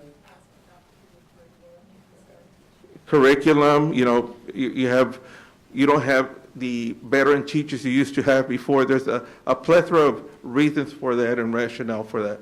But at Vela, I think we started off with the concept of doubling the math for that reason, because we knew that they were going to need more support. Okay, great, thank you. Ricky? Sure. Thank you, Mr. Garcia. Vela speaks for itself. Its reputation speaks for itself. Those kids go compete. They want to win. And I happen to have an insider, and I won't tell you who he is. I mean, who they are. But I get a lot of information. And what you touched on real quickly was the double blocking in math. And I can tell you from my own personal experience, math was not a subject that mine enjoyed. But this year in 7th grade, on his own, volunteered that this double blocking and the way that you're teaching it, he actually enjoys going there now to learn that subject, and that's huge. When did double blocking begin? And I mean, do you hear that kind of feedback from other people? Back in 2020, when I was assigned to Vela, one of the things that I really pushed for was a double math and a double reading. And the reason at that time is I felt during the transition, when the students were coming in, we didn't know where they were at. And so we needed to identify more or less where they were at. During that transition from 2020 to now, we've seen that it's a challenge to have kids read a little bit more because of the devices that they have in their hands. So we're trying to adjust to those, because now as the state has also kind of forced us, and not forced us, but has now required students to write more. And as you know, research will tell you that the way you speak is the way you write, the way you write is the way you speak. In the area of math, I felt that I don't know how many concepts they have lost during that time. And so I think with math and a lot of the concepts that are there, it's still a challenge for anyone, because you're competing daily with TikTok, YouTube. There's a lot of online services that instruct kids. What we try to do at Vela, and I'm sure at any other school, is more learner-centered instruction, where the kids have a hands-on, where they can actually gauge what they're doing from here to the pencil. Well, I think it's having a great impact. So thank you so much for everything that you're doing, and you keep it going. Good luck against those other middle schools. Thank you. Dr. Muniz? Thank you, Mr. President. Great presentation, love it. One of my favorite schools, of course, I got 2 kids there, it's no secret. And they love being there, they really love being there. And just a quick fun fact about the math, you mentioned the conceptualization is different. One of my son came home and asked, hey, can you help me? I love math, I've taught them from a very early age that we need to respect and learn math as reading, as another form of a language, and so they really love it and respect it, and I appreciate that. And he came home one day with a math problem, and I couldn't solve it. I was like, what are you learning? And then, I went through the process of trying to figure out what was going on, came to an answer, and it was one of the options. And so he was happy with the fact that we worked through it, and he got it wrong. So guess what? In his head, he thinks I don't know my math. But to your point, to the point you were making, and to Dr. Cano, it's changed, right? It really has changed, and but they love being there. I tell you what, the staff here love seeing all their faces. I loved Ms. Sandoval's presentation. That's very unique the way you guys did that presentation. Fantastic, getting the students involved. I didn't even know there was an acronym for Black. That's fantastic. So thank you for that great presentation. And for the record, it was 13 minutes and 30 seconds. I'm the one that keeps it record. Good job. I'd like to recognize Ms. Ramirez, because that was her concept. So round of applause for Ms. Ramirez. If I may, Please. I won't take 13 minutes and 27 seconds, but I do want to say thank you, Mr. Garcia, for your leadership. Incredible. not only, as I think about your impact, it's not just at Vela. It's certainly at Vela, but it's been at every school, and it's at the district. You are something special. So thank you for all you do. And I'm so glad that you brought your wonderful team. You all are truly, truly impressive. And the heart for people, the standards of excellence, just it's palpable, and we truly appreciate it. I love listening to your jazz band. I love seeing the competitive spirit in your kids, both in the academics and in the athletics. And it's those kinds of places where we have your school where we go, man, they got it right. How can we learn from that? How can we replicate that? We as board members, we get really excited about that, seeing those nuggets of gold that then we want to take other places. And so I like your peer-to-peer, just all of the pieces. Thank you, thank you, thank you. We appreciate you. I'm the last one. You're it. Yeah. Dr. Pettis said something that, you have a phenomenal staff. I love going to your campus. The enthusiasm is just contagious. And also, you have the best barbecue out there, too. You do it for all your guests. I've watched you for many, many years when you were at Crockett competing with Tony Olivo and other people, but you have an incredible style of leadership. But you also get the parents involved. I mean, I think that's one of the successes of your campuses. You know your kids, you know those parents. I mean, I really miss your Tomaladas out there that you used to have. But it's amazing how the families, you get involved with the families. I think that's why your enrollment's up. It's what you do to motivate people. I know you bring the best out of your staff. Ms. Sandoval, she's one of the examples. She's kind of special to me. But I've watched you with your teachers. Everybody wants to go to work at your place. Everybody likes because it's fun. But you teach people, you teach them how to be, successful. And, really there's an expression, a doctor's doctor, a lawyer's lawyer. You're the epitome of a great principal. So thank you for all you do. Thank you. So I wasn't going to miss an opportunity to visit with you. So love the presentation, love the concept. So I think back to about 25, 26, 27 years ago, right? When I was a substitute at Vela Middle School. And he was one of our team, on our team. Just to give you an idea of who was on that team, it was him and Mike Reyes and Patty Garcia and Audra Rodriguez and Alicia Ramon. So it was quite the team. But I always go back to the lessons that I learned at Vernon. And last week I hopped on the Zoom and I told the campus, I was visiting with the campus, and I said, the lessons that I learned at Vernon about how to do education right still today impact what I do. But on a personal note, I just want to say a huge thank you to you, because as I came into that classroom in February, I never walked a day alone. And so a huge thank you for that, for you and that entire team. But I'll also say that that's not the feeling that is just unique to me. At your campus, you have done that for so many. And any time that anything is going on in anybody's lives, you always remember to pick up the phone and just say, whatever you need, give me a call.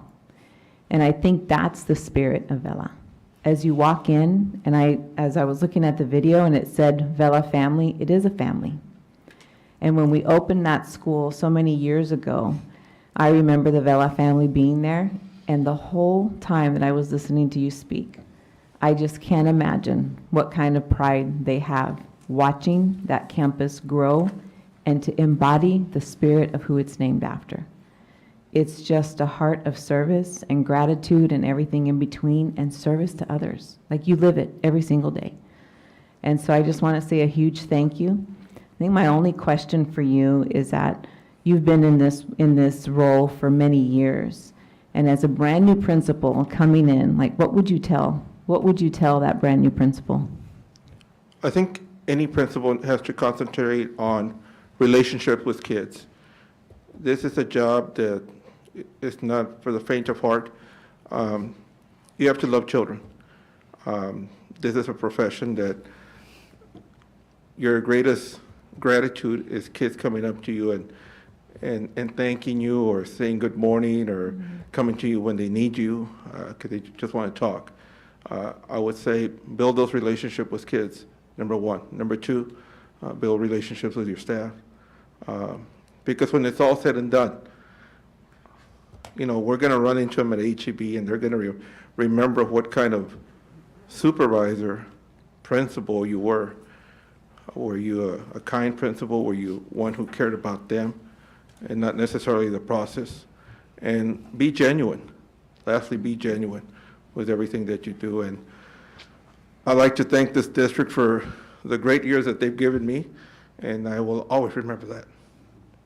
Thank you. Kudos to you. I know this is not customary, but since everybody's here and you have a camera, I'm thinking that maybe we should all come down and take a picture. Yes? Everybody from Vela, come on up. Vela picture. Code black.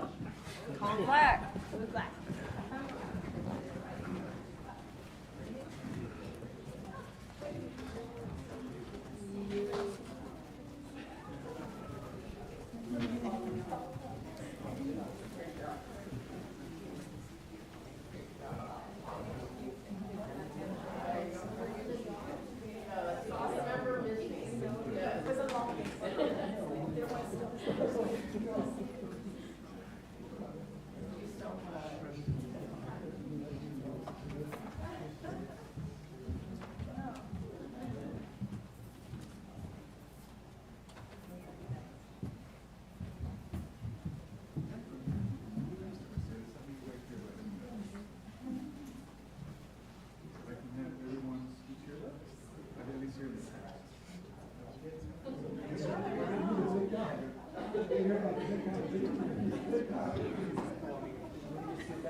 Glasses back on and.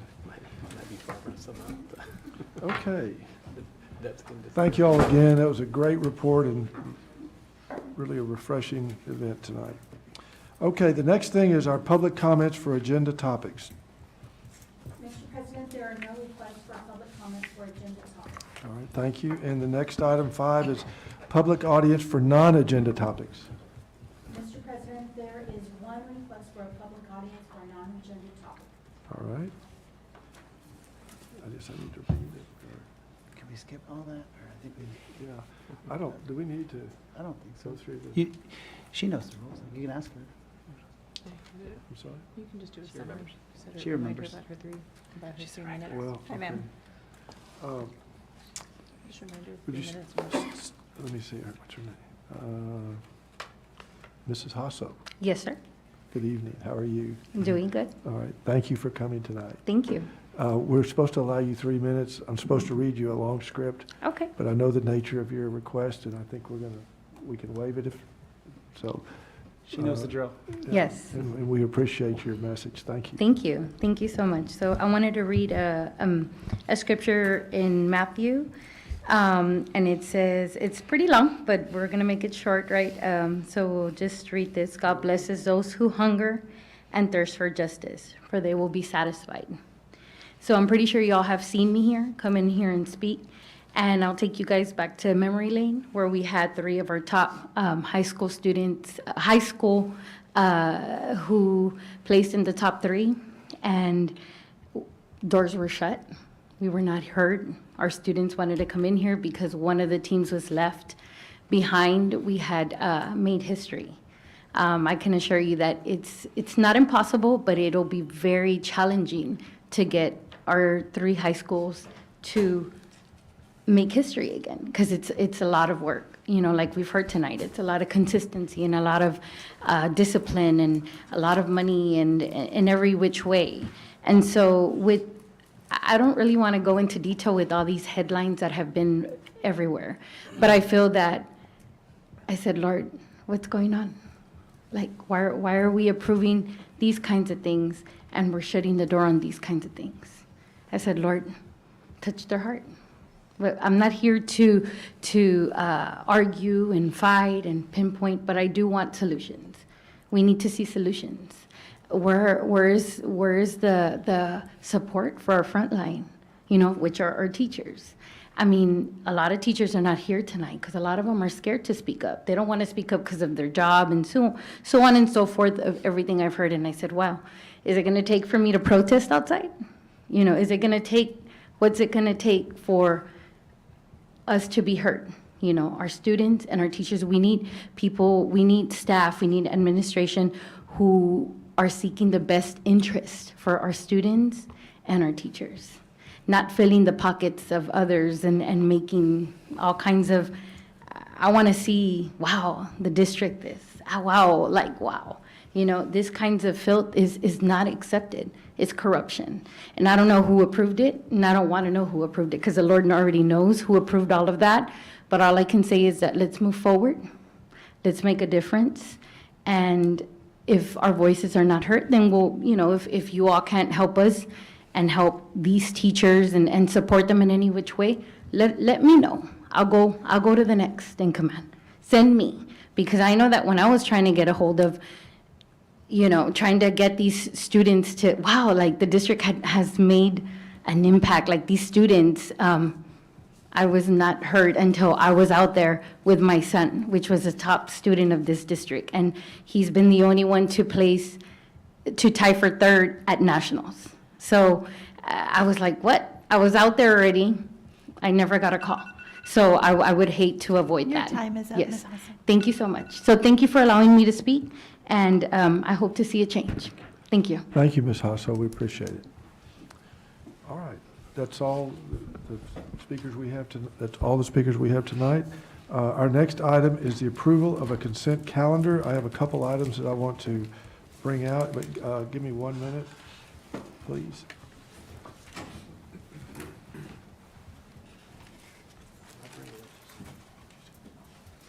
All right, thank you.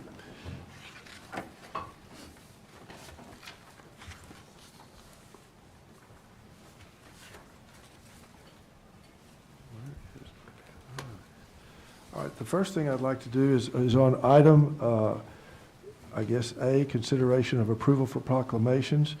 I want to read a few proclamations that we have this month. In HCISD, we celebrate School Bus Safety Week and National School Lunch Week on October 21st through the 25th. I want to take this time to thank both of these groups of employees who are some of our unsung heroes. They care for our kids, and in some instances, they are the first ones to see our children in the morning and the first ones to provide their first meal of the day. On behalf of the board, we extend our heartfelt thank you to our bus drivers and our child nutrition workers. They are so important and instrumental in this district. Thank you so much. Additionally, we have our first Financial Literacy Month in November. In November, students throughout the district will participate in lessons to increase their ability to navigate through financial planning now and in the future. I want to thank our Director of Advanced Academics, Kevin Garcia, and our Financial Literacy Design team for organizing this very important program. This is the first year we've had it. I also want to thank Trustee Ricky Leal, because this was something that he was pushing, and it's going to be something that our kids need when they go out in the real world. The next item is item 7B. We have two items that are brought forward tonight that have been added in the event we should need them. Charter buses and furniture. I will point out that both of these items, administration is asking for approval of the indicated amounts only in the event that we need to purchase these items. They're not on the books right now to be purchased, but if there is a definite need where we have to, they want the ability to reach out and do that. And then on item 7E, consideration for approval of monthly financials. We're going to withdraw this item from tonight's agenda. We have a financial planning committee meeting scheduled for Tuesday, October 27th, and that committee wants to review these and go over them in detail. And so we will remove that from the agenda tonight. Other than that, I will take a motion to approve the agenda. Mr. President, I move approval of the consent calendar as presented by you with the adjustments or the. Yeah, that's true. Go ahead. I'm sorry. Yeah. So as you presented with the changes, I make a motion for approval. I have a motion by Dr. Pettis. Do I have a second? I'll second. Second by Dr. Monreal. All right. All those, any further discussion? Mr. Powers, I have some comments to make Sure. about Financial Literacy Month. All right. And so I just wanted to, I appreciate you pointing that out, and I'm really excited about this November coming up and celebrating this month, and I'd like to invite our community to join us in this effort for Financial Literacy Month. I'd like to invite our community to take the time to study and to practice and develop good financial behaviors for yourself, for your families, and for your businesses, and for the organizations that you belong to. We need to be careful when we look out into the world and see what appears to be financial success. Some of what appears to be success isn't really if it's stood up by unsustainable debt. And some of what appears to be modest living and a moderate lifestyle is just the tip of an unseeable glacier of hard-won wealth, accumulated over many years of disciplined saving. This kind of long-term behavior can see a family through unforeseen circumstances and possibly even finance the education of its next generation. It's important to learn these habits and behaviors early. I recently heard that Warren Buffett, known as the Oracle of Omaha, a famous investor, his net worth is currently $84.5 billion with a B. I was surprised to learn that $84.2 billion of that was accumulated after his 50th birthday. 99.6% of his net worth was accumulated after he turned 50. Had he started investing in his 30s and retired in his 60s, few would even know he was few would even know about him. But what was Warren Buffett's secret investing strategy? It's the one thing no amount of money can buy. It's time. The time value of money. And that's great news for every single one of our students here in HCISD, because that's exactly what they have right now. Who knows? The next Warren Buffett might be right here in HCISD. So thank you. All right. Thank you, Mr. Leal. One other item I want to go back to is on our School Bus Safety Week and National Lunch Safety Week. Judy Baker's here tonight. How many years have you been with us, Judy? 27. And we're so lucky to have you. You run such an efficient and a great program that is so vital to, no, I mean it. I mean, you provide meals to kids that, like we said, sometimes it's the only meal that they get a day, or the meals they get a day. And it's a tough job to get, 16,000 kids? I mean, and to distribute food and everything, but we're very grateful to you and for all you do for us. Thank you. And your staff. You've developed a great staff. Thank you.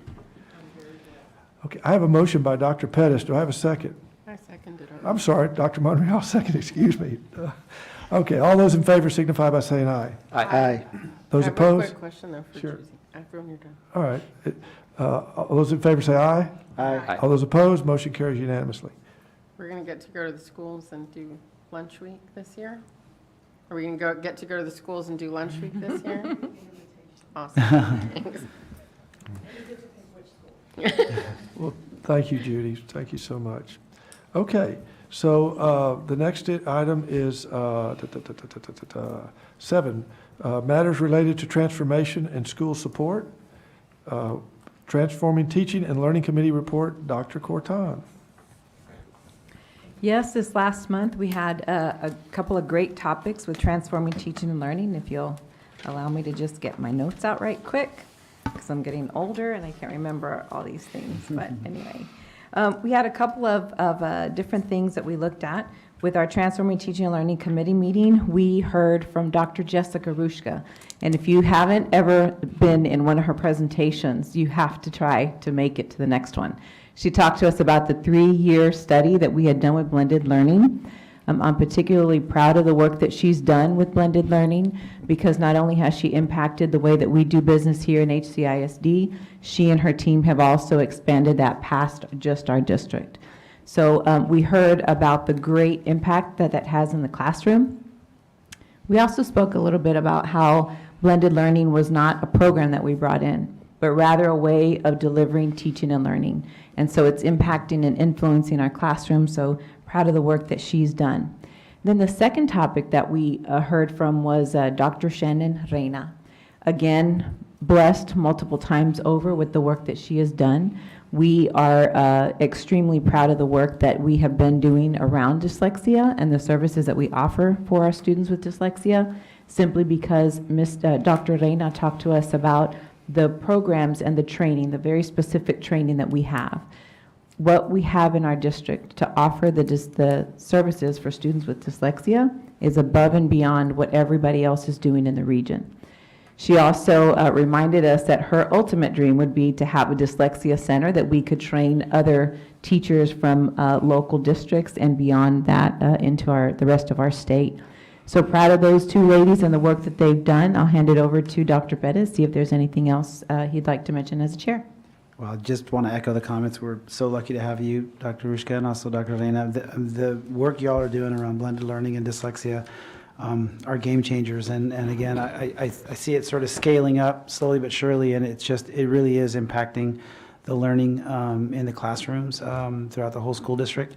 And I just can't wait to see what these students do, because we're taking the time to get learning right and to do it the right way. And so super excited for everything that's going on. Really blessed and lucky to have both of y'all. I know Dr. Reina's not here tonight, but please pass that along to her, and just keep it up. We can't, I think we need centers in both of them, not just dyslexia center, but a blended learning. I think we're state of the art in terms of doing it the right way, and really exciting presentations. And again, it's going to have huge impact in student achievement. And I would be remiss if I didn't also say a huge shout out and thank you to the Butt Foundation that helped us to fund all of our blended learning grants. So thank you to them. All right. Thank you, Dr. Corton and Dr. Pettis. The next one's item number 8, matters related to curriculum and instruction. Consideration for approval of the 24-25 district and campus performance objectives and professional development plan. Jesus Saldivar and Ms. Jennifer Maldonado.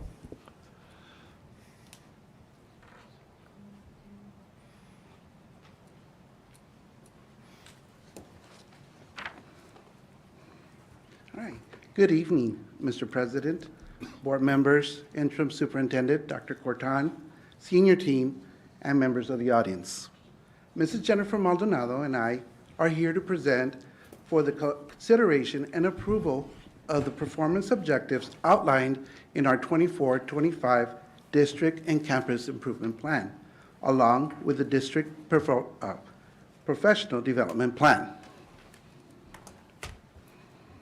The improvement plans encompass a roadmap designed to enhance student achievement, support educators, and strengthen our community engagement. The comprehensive needs assessment served as our driving force behind the development of our improvement plans.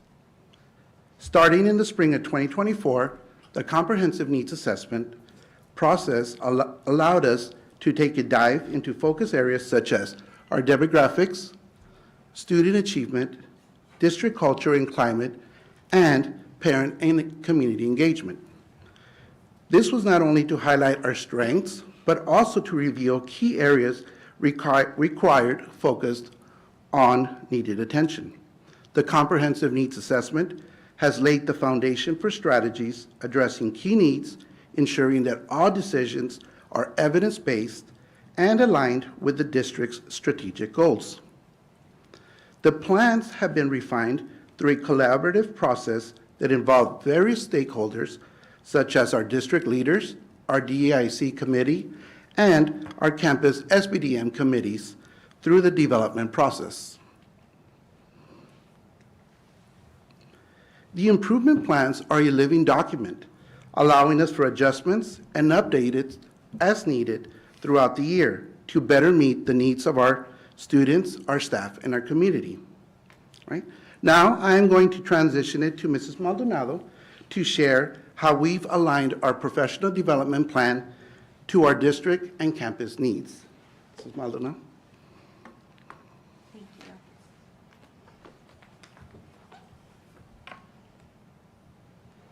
Good evening, everyone. It's already nerve-wracking enough to present to you, but when my husband stays, because we have a son getting an award, that makes it different. So I'm not going to look that way. I'm going to look this way. So we wanted to talk to you about our professional learning plan that we have here in our district. And for us, that is comprised of a couple of different factors. So number one, we always have required PD that's outlined for us by TEA. So the state lets us know that's also in our DMA legal. And that is really centered all around our student safety. So there are various trainings that our teachers do have to conduct each and every year to stay current based on the employee's role in the district, but everyone has a required training, and that's all about our students. But we also have some flexibility built into our professional learning plan each year. And for us, that flexibility is really based on the needs as outlined in our district improvement plan and our campus improvement plans, which is why Jesse and I are here to present together this evening. One of the things that we really try to stay true to is being anchored in the effective schools framework. That is something that's outlined for us by TA, and it says that this is the way that schools can be most effective in our entire state of Texas. So as you'll see here, we are all about choice in our district. And we just spoke about Dr. Rushka. She would not let me get away with this without talking about choice in our district. And one of the ways that we do that is each year in the adopted calendar that you guys board approve for us, we have a specially designed day called the PD Exchange Day. And what that allows us to do is each teacher is able to say, this is the area that I would like to continue to learn and grow more. And so they have flexibility to make the choice on what professional development really will help enhance their own professional and personal goals in the district. We also, each year, as part of our T-test, which is the teacher appraisal system, we have each of our teachers identify a goal, and with that goal in mind, they identify in what way do I want to continue to learn and grow to be able to meet that goal. So the teachers get to identify that themselves. Now it's our role as a department, we go back and we're actually pulling that right now in the year. We pull those reports and find out where do they identify that they want to learn more about. And then as a professional learning department, we organize different trainings aligned to where our teachers have identified that they would like to learn more. And then the other thing that I will note about choice is just that we allow our teachers to learn in person, online, synchronously, and asynchronously. And I think for us, the big reason that we do that is that sometimes we have very specialized training or very specialized teachers. For instance, you could be an AP aquatic science teacher. Well, we don't have a department of aquatic science in HCISD. So what we do allow is our teachers to go out and get that training that is very applicable to their current role even if we don't support them individually here in the district. So what do we really base this on?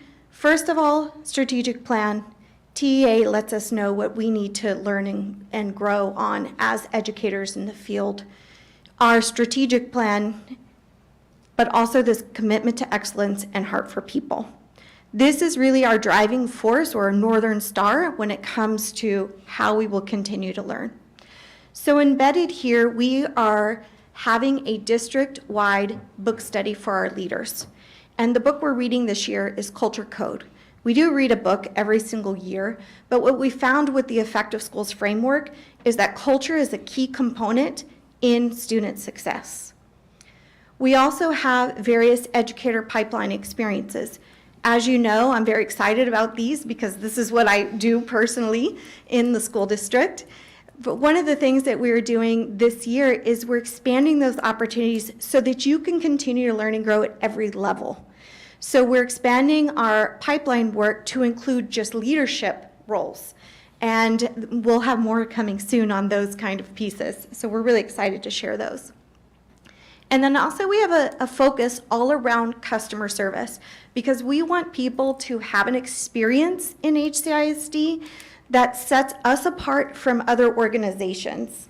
And one of the things, Ms. Goggin is here, and this is under the leadership of the Human Services Department, but we have something called the Communication and Stakeholders Experience, where we have identified what it means to provide great customer service in our school district.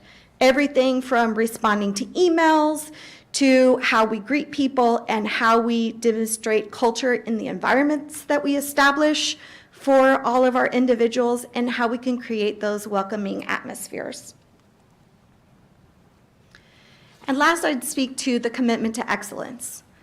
As we've learned from the Effective Schools framework, that leadership development is key in making sure students are successful in our organization. So when you look at that, we spend time every single week working with various directors and who they report to on the senior team. And with that time together, we talk about our district goals. We talk about how we can align our own systems to make sure that we're effective. And we also share best practices in those team meetings. We also do the same thing through what we call HLC, or Harlingen Learning Community, which expands to all of our district leaders, all of our campus leaders, and then we embed our AP, our assistant principal roles in leadership development. Something new for this school year is accountability talks. We know at the end of the day, we can show a successful school district in multiple ways, but the way the state is going to check and see if we're an effective school district is with our STAR test and our state accountability.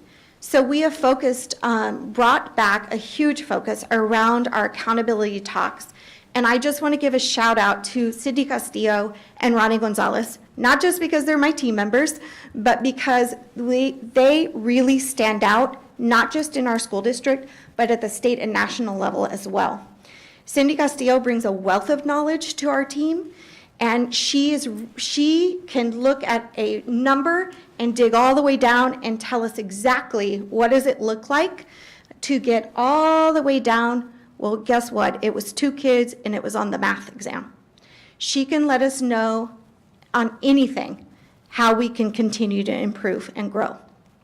And then Ronnie Gonzalez is our spreadsheet king.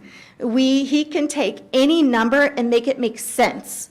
So whenever we're looking, I'm a data nerd, I'm a former high school math teacher, so I love math. But when you get into, not everybody loves math, I don't know why, but not everybody loves math like we do, Dr. Muniz. But whenever you look at that, he's the one that makes math digestible to others.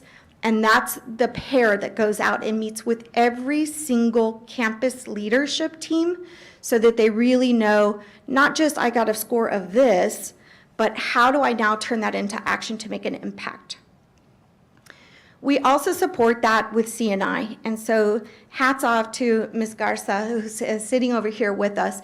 She leads our CNI department, which has made a huge commitment to really studying high quality instructional material at the new lens of TEA. And one of the things that Ms. Garza has built in is time to really understand lesson internalization. And she meets with those teachers, both launched off a commitment this summer and continues to wrap around with them throughout the year. And the the teachers have the ability to work directly with their content specialists for additional support in those areas. And finally, I'll speak to teacher incentive allotment. As you know, teacher incentive allotment brought $3.1 million into our school district last year and into our community.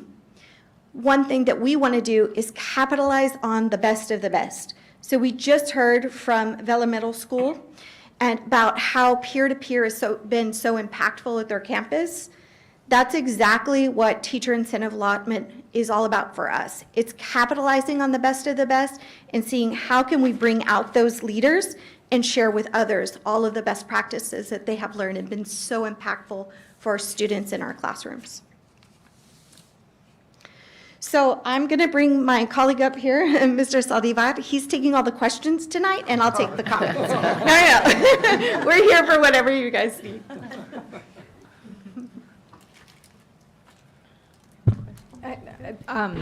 Thank you so much for the information. I like how you tied it to our strategic plan and our, just our approach at the district.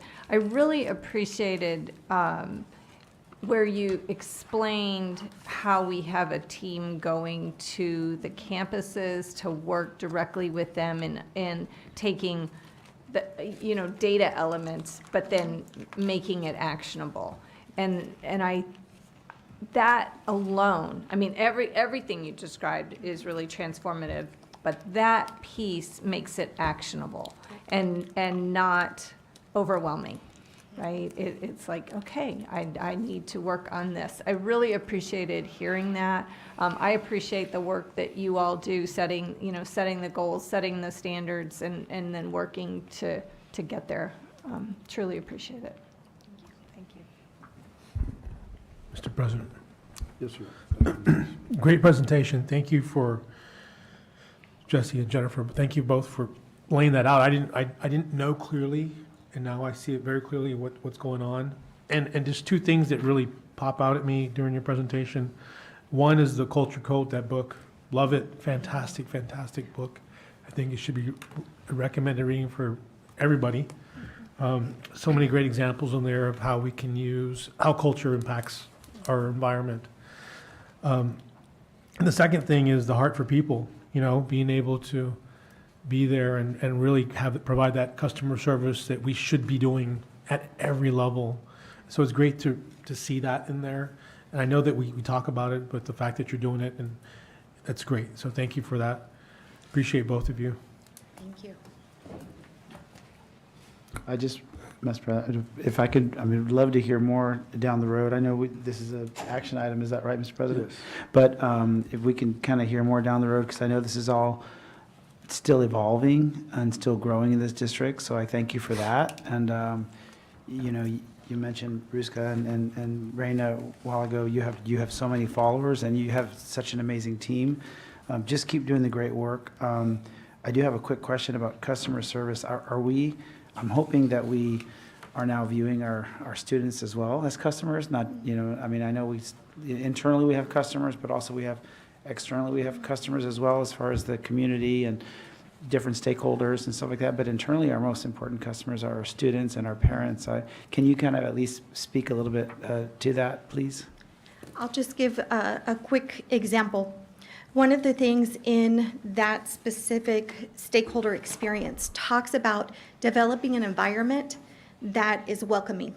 And we know that when people get that first experience, it's going to take 9, 10 experiences to undo one bad experience. And so we know that that extends obviously to our students, but absolutely our parents and community. And that's one of the things that we want to continue to do as a district as a whole. Culture is owned by everybody. That commitment to excellence is owned by everybody in our school district. And actually, Ms. Scoggin had deployed the entire human services team to go out and train every single individual in our school district, just to make sure that we all had that same quality standard. Thank you. Well, I mean, I'm cognizant of the thought that, you know, everything that we all do is you know, in your day-to-day job or here, you know, obviously this is your day job, but you know, everything we do is either a culture builder or a culture killer, right? Everything we say, everything we do, how we react, and it's so important to keep that in mind. And just as it is super important to build a great culture in your organization, it's even more important to maintain it. And that's everybody's responsibility, right? Not just the leaders. Everybody has a role in that. Every person in the district has a role in that. And so I think it's important to remember that. So we gave another, lots of shout outs to Ruska and Reina, but we're extremely lucky to have you. They're lucky to have you. We're lucky to have you. Keep up the great work. So thanks. And with that, Mr. President, I'll make a motion for approval of this agenda item. Okay, I have a motion by Dr. Pettis, Second. second by Dr. Muniz. Is there any further discussion? All those in favor signify by saying aye. Aye. Those opposed, motion carries unanimously. Thank you. Thank you. Thank you for a great presentation. Great job. Thank you. Okay, our next item is item number 9, consideration is matters relating to business services. Consideration for approval of list of investment dealers, brokers, banks. Raymond Mendoza. Thank you, sir. Mr. President, board members, Dr. Cortan. Item 9A is the approval of the list of investment dealers, brokers, and banks for the district for this coming year. Our policy requires that the board at least yearly adopt a list of qualified brokers that are authorized to engage in investment transactions with the district. We recommend approval of this list of authorized brokers. Currently, we have our funds in investment pools, which provide liquidity and security for our funds.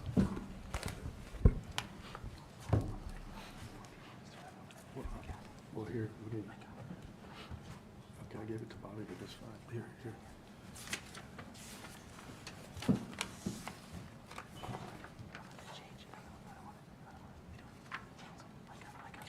Tell Bobby.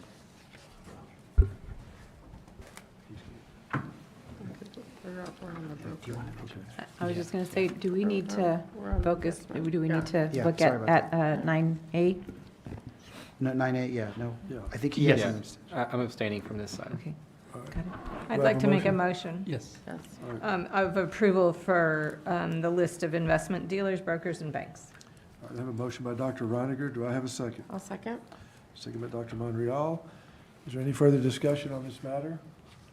Please let the record reflect that Ricky Leal has abstained from voting on this matter. All those in favor signify by saying aye. Aye. Aye. All those opposed, motion carries.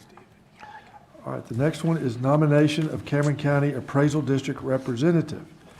Mr. Raymond Mendoza. Thank you, sir. Mr. President, board members, Dr. Cortan. Item 9B is the nomination of the Cameron County Appraisal District Representative. This is the initial step for the 5-member appointment by participating entities. HCIZ will be proposing to nominate Mr. Jesse Villarreal by resolution for the voting entitlement. The deadline to submit this nomination resolution is October 14th of 2024. The official ballot will be prepared and forwarded to all taxing entities within the Cameron County Appraisal District boundaries to vote on or before October 30th, and the voting will start then. The results will be announced before the December 31st, 2024 deadline. We recommend approval of this resolution. All right, thank you, Mr. Mendoza. And, yeah, so if I could, Mr. President. Dr. Pettis? Yes, and thank you for that, Raymond. So I just, obviously, as you stated, tonight, we're just, our job as a body corporate, as HCSD taxing authority is just to nominate some individuals. That is correct. To make sure that we have a chance to then later vote in November. Some of folks have already been nominated. We also have an opportunity to add names to that. So with that, I've been working with the board president and just thinking hard about this to make sure that we put ourselves in the best position. We have all the right choices to put on the Cameron County Appraisal District Board of Directors. Y'all will probably know that Brownsville has already great representation. There's some elected officials that they've already been elected to that board, and that we're glad that Brownsville has incredible representation. And I think it's prudent for this board to also make sure that we work with other taxing entities to make sure that we have adequate representation throughout the Cameron County, from areas throughout the Cameron County, especially other areas outside of Brownsville. So with that, I would like to nominate the following individuals for the Cameron County Appraisal District Board of Directors: Jesse Villarreal, Gloria Casas, David Argabright, and Barry Patel. And I think that's my motion, to nominate those 4 individuals to the Cameron County Appraisal District Board of Directors. Dr. Pettis has made a motion. Do I have a second? Second. Second by Dr. Muniz. Is there any further discussion or questions regarding this matter? All right. Thank you, Dr. Pettis, for the explanation too, and Raymond. All right, this will proceed to vote. All those in favor signify by saying aye. Aye. Those opposed, motion carries unanimously. All right. Let's see, I lost my agenda.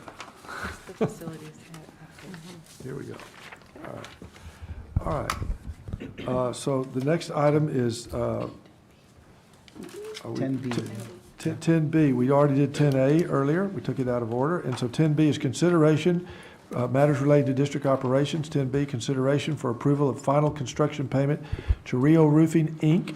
for the ESSER-funded roofing improvements at various campus projects. Mr. Tapia. Board President Powers, members of the board, colleagues. This item is to approve the final payment to Rio Roofing in the amount of $137,738. It is a ESSER-funded project for roofing work at various campuses. I did discuss this and present it at the Facilities Committee meeting last week, so we recommend approval. Mr. President, I'd like to make a motion to approve as presented. All right. Second. Motion by Dr. Muniz, second by Dr. Reiniger. Any further discussion?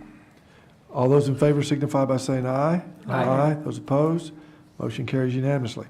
The next item is item C, consideration for approval of granting easement and right-of-way conveyance to Harlingen Waterworks System to install and maintain water and sewer distribution lines on district property at the administration annex. Mr. President Tapia. Powers, members of the board, Dr. Cortan. This item I also presented at the Facilities Committee meeting. It's a request from the Harlingen Waterworks Systems for a 5-foot by 35-foot easement right-of-way conveyance so that they can install a new sanitary sewer lines and water lines. It's located on our administration annex property just south of the intersection of 13th Street and Jefferson. We recommend that this easement be approved. All right. And are we, the easement that's here, is that we're being asked to approve it as it's presented, or is it subject to any amendments? No, the easement is a 5-foot by 35-foot. No, I mean the document, the easement that'll be recorded, is that, are we gonna, can we make any changes to that after we vote to approve an easement? Or I have one thing I'd like to suggest, and that is that the maintenance. No, there is a easement description, meets and bounds, a character explanation of the easement. I'm not sure if you got that in your packet or not, and there's also a illustration survey of the easement. And I would just like to add that the grantor's use of easement, I'd like to make sure that they maintain it at their expense. Unless that's a problem. I meant to visit with you before this, and I apologize. I believe that language should be in there already. What page are you looking at, Mr. Powers? I've got page 3. I need 2. It's pretty standard. Yeah, the grantor hereby grants to grantee for the purposes of placing, burying, constructing, operating, repairing, maintaining, rebuilding, replacing, removing, and relocating single or multiple water and sewer distribution lines and so forth. So the language is all encompassing. So we're covered, sir, on that one? Yes. So I think, are you okay with that, Ms. Powers? Well, just, I just make sure that prove it to, usually a maintenance is in there that to keep brush or whatever they have to off of it is usually at their expense, so. Oh, the maintenance going forward, you say? Maintenance going forward, yeah. I mean, they're gonna maintain it, but to keep it clean and stuff, it may be implied here, but if not, I'd like you to add it when you talk to them. I don't think it should be a problem.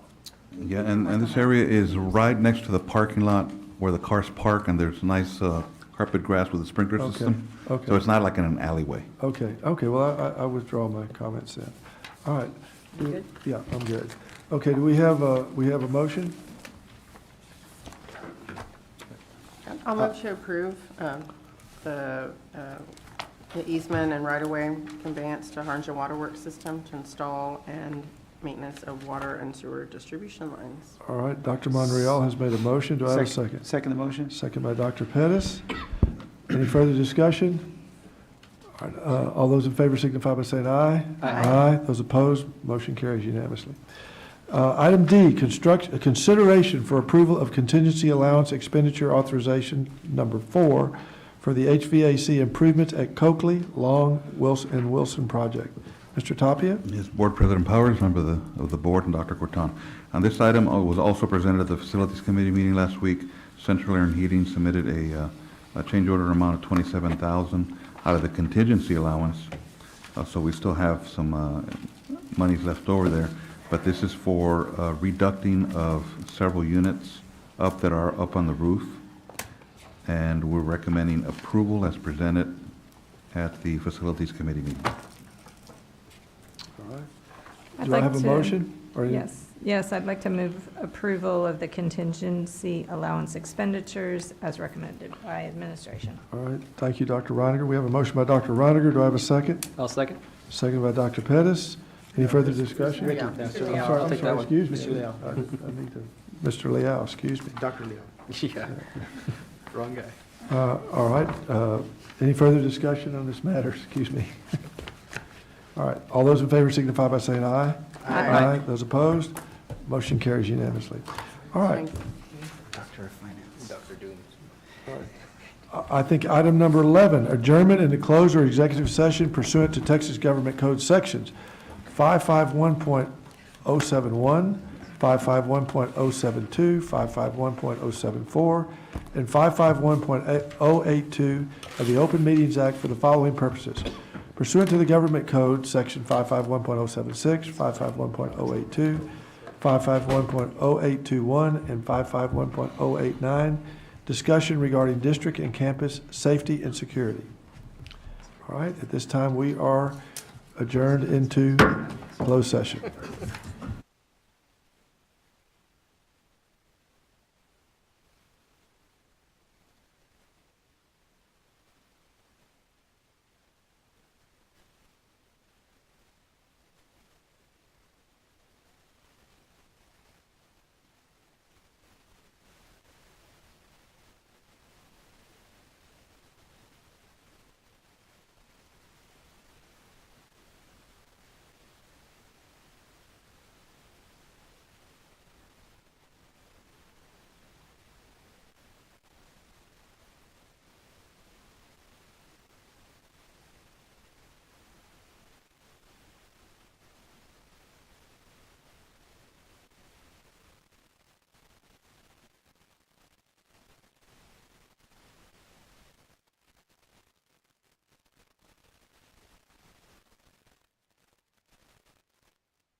All right, we are back in open session, and there's no action to be taken on any items.